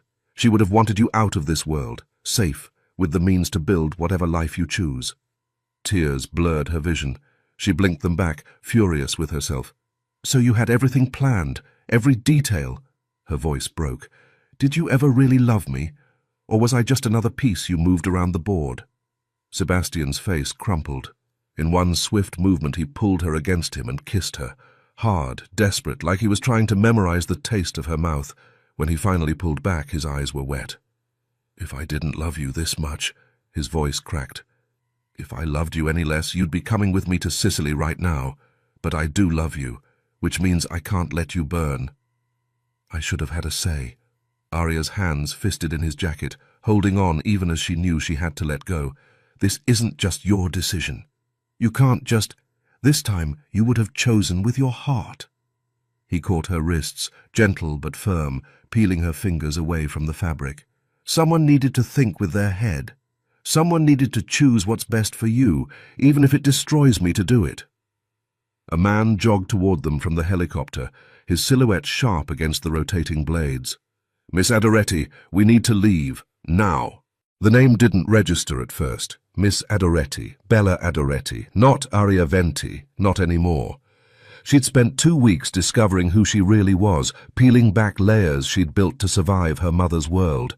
She'd found her mother's roots, her own strength, a man who saw past every wall she'd ever constructed, and now he was sending her back, alone, under a name that wasn't hers. Sebastian stepped back. Water sloshed between them, cold and final, creating distance, building the wall that would separate them. "Sebastian, you have to go." His voice came out rough, scraped raw. "Please, Bella. Don't make this harder than it already is." Her throat closed. She wanted to scream, to argue, to refuse to move. But his eyes held hers, and she saw the truth there. He'd made his choice. He'd already let her go. The hardest part was that she understood why. She climbed out of the Zodiac, her legs unsteady on the wet rocks. A man jogged toward them from the helicopter, his movements quick and professional. "Miss Adoretti. We need to leave, now." She looked back at Sebastian, still standing in the raft, water lapping at the sides. The burning house cast orange light across half his face, leaving the other half in shadow.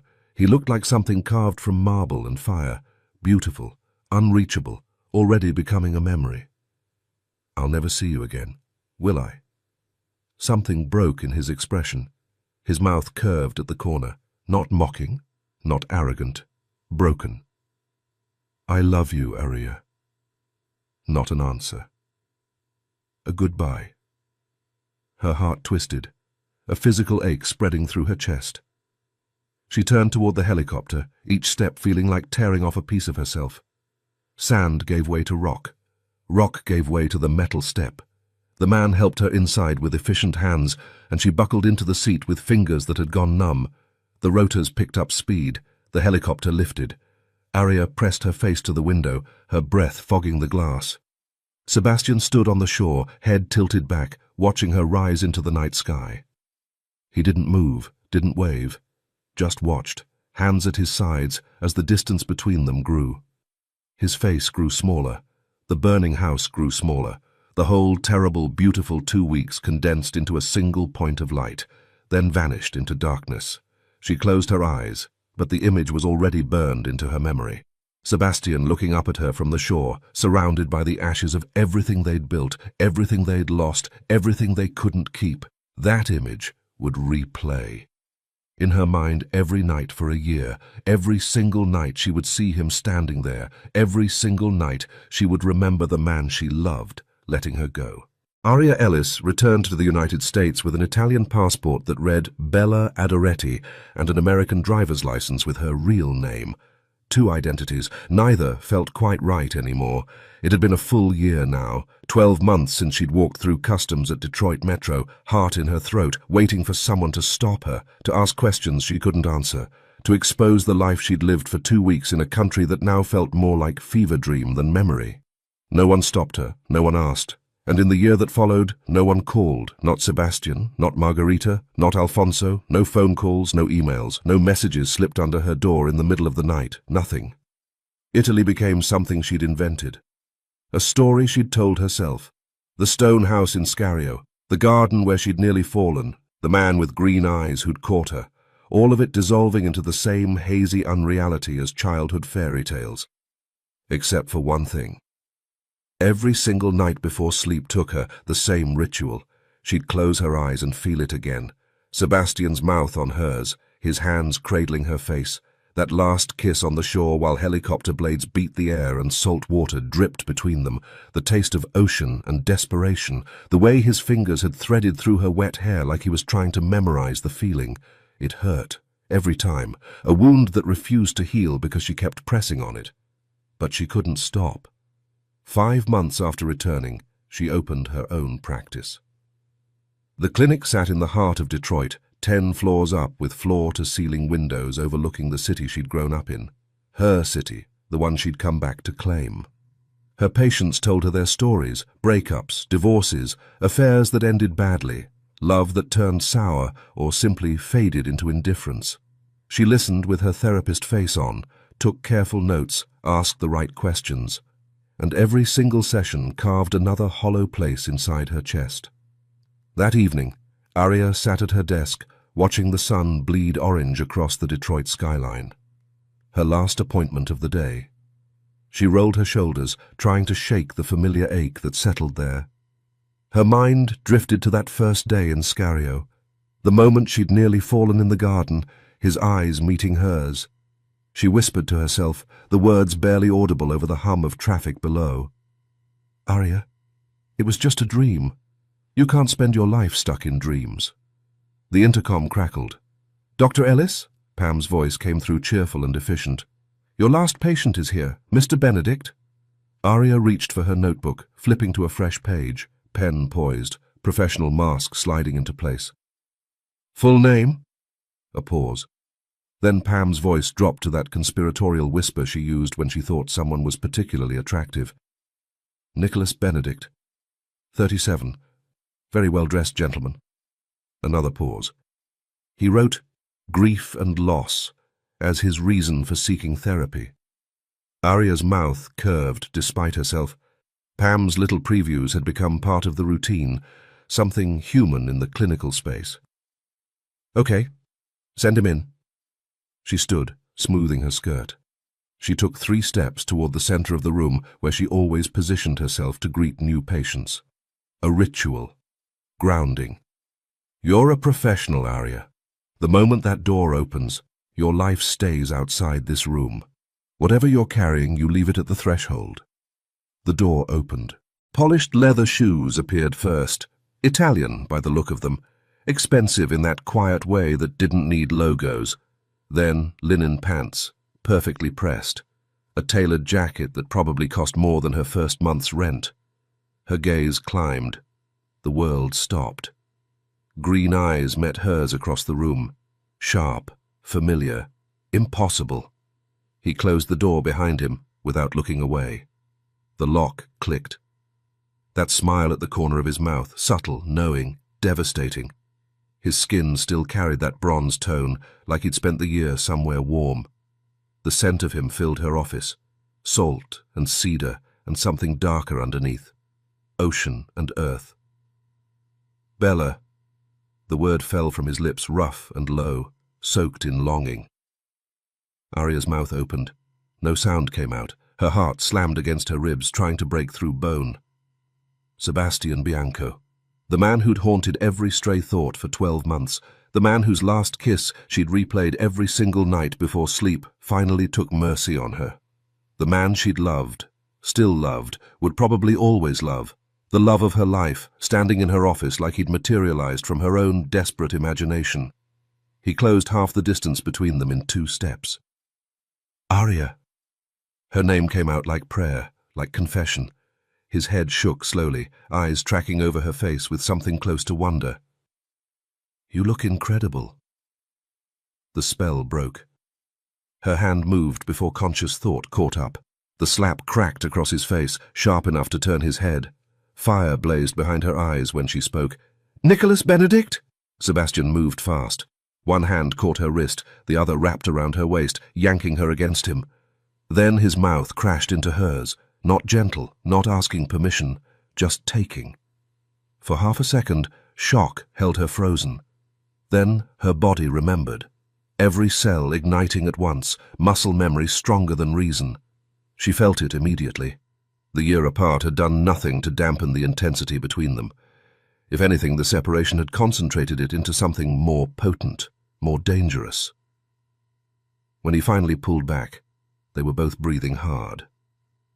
His hands framed her face, thumbs brushing her cheekbones. "Aria, my love, I missed you so much." He kissed her again, softer this time, reverent and tender. "I couldn't come to you until I eliminated every threat." His voice carried an edge of something raw, almost broken. "Until you were completely safe." Aria's hands found his chest, feeling the solid reality of him beneath expensive fabric. She pressed her face against his shirt and breathed him in. Home. He smelled like home. And now, Sebastian's arms tightened around her. "Now I want my wife beside me. I'm never letting you out of my sight again." She tilted her head back, meeting his eyes. Anger and relief and love tangled together until she couldn't tell where one ended and another began. "An entire year, Sebastian." Her voice came out steadier than she felt. "A whole year passed. How do you know I didn't move on, that I didn't find someone else?" His mouth curved into that arrogant smile she'd fallen for in a garden in Scario, the one that made her want to slap him and kiss him in equal measure. Every morning, his lips found her neck, pressing soft kisses between words. "You leave your apartment at 8:30. He kissed the hollow of her throat. "You eat lunch at your desk, usually a salad or sandwich." Another kiss, higher, near her jaw. "You still can't pick decent wine. That bottle you bought yesterday probably gave you a headache." His mouth grazed her jawline. "2 months ago, someone set you up with that guy from the hospital. You went to dinner." His eyes lifted to meet hers, satisfaction gleaming there. "But I could tell from the way you looked at him that you weren't interested." Aria shoved against his chest, putting space between them even as her skin protested the loss of contact. "You had me followed? This whole time? Did you really think—" Sebastian closed the distance she'd created. "That I wouldn't protect you, even from here? You couldn't send one message?" Her voice cracked despite her best efforts. "Just to let me know you were alive? That would have been enough." His fingers threaded through her hair, gentle and grounding. "You think it was easy for me? Looking at photographs, watching surveillance footage, seeing you but never touching you, hearing about your day second-hand instead of from your own voice?" His forehead pressed against hers. "But it's over now. The Lambertis are finished. Diego's dead. No one left who can hurt you. For now." Aria blinked. "For now? We're together." His thumb traced her lower lip. "I'm here, with you, to build our family." His eyes held hers with absolute certainty. "And to run the clan from here." "Like Elora Venti," she whispered. "Exactly like Elora Venti." The truth of it settled over her. This was her mother's life. The one Elora had hidden so carefully. The one Aria had inherited whether she wanted it or not. "What if I don't want this?" But even as she asked, her body betrayed her, leaning into him, craving his touch, already surrendering. Sebastian smiled, that knowing look that said he could read every conflicted emotion on her face. "Your body's telling a different story, Bella." His fingers brushed across her mouth. Then his palm settled over her heart, feeling it race beneath her ribs. "Everything about you says you want me. Your pulse, your breathing, the way you lean toward me even when you're trying to stay angry." Aria reached up and pulled his mouth back to hers, kissing him with a year's worth of longing and fury and desperate aching love. When they finally broke apart, she managed words. "So, what happens now, Mr. Nicholas Benedict?" His smile turned wicked, playful and dark all at once. "Now, my love, my wife." He paused, letting anticipation build. "First, we have a proper wedding. The kind you deserve, not a rushed ceremony with a terrified official and armed guards." His hand moved to her stomach, palm spreading wide and possessive over fabric. Then we buy a house. Wherever you want. Your choice. Heat blazed in his eyes as he looked at her. And then we raise our children. His voice dropped lower, intimate and charged. But first, we should probably start working on that right away. Aria grabbed his tie, yanking him down to her level. No fake names. Sebastian's smile was immediate. Deal. We live where I choose. He nodded without hesitation. Agreed. You keep the business away from our family. Nothing that puts them in danger. His expression turned serious. Of course. Aria's fingers tightened in the silk of his tie, pulling him close enough that their breath mingled. And if you ever leave me again, her eyes held his without blinking, I'll kill you myself. Sebastian's arms wrapped around her, crushing her against his chest. I will never keep myself away from you again, Bella. Never. He lifted her off the ground. She wrapped her legs around his waist on instinct, their bodies fitting together like the year apart had been nothing but a brief intermission. Sebastian, she tried for stern. It came out breathless. This is my office. He carried her toward the leather couch by the window, that devastating smile playing at his mouth. Aren't we supposed to be working on your grief and loss, Dr. Venti? His eyes gleamed with mischief and heat. We shouldn't waste any time. The last of the Detroit sunlight painted them in gold as he lowered her down. Outside, the city moved on. Cars honked, people rushed home. The world kept turning. But in that office, time stopped. Sebastian's mouth found hers again, slower this time, deeper, a promise and a claim and a homecoming all at once. Aria's hands slid into his hair, pulling him closer. 12 months of separation, 12 months of phantom kisses and memory-worn touches, 12 months of trying to convince herself she could build a life without this man. All of it dissolved. She'd left her heart in Scario, but Sebastian Bianco had crossed an ocean to bring it back, and this time, she wasn't letting go. Thank you for staying till the end. Where in the world are you watching from? Let me know in the comments. I love seeing how far these stories travel, and if Aria and Sebastian's story moved you, hit that like button and subscribe. It means the world to me. Now, I need to ask you something. Do you know that feeling when your heart wants something your brain knows is dangerous? When every logical part of you screams stop, but you can't? Have you ever fallen so deeply in love that you lost all control, even when logic told you to run? Yes or no? Please tell me in the comments.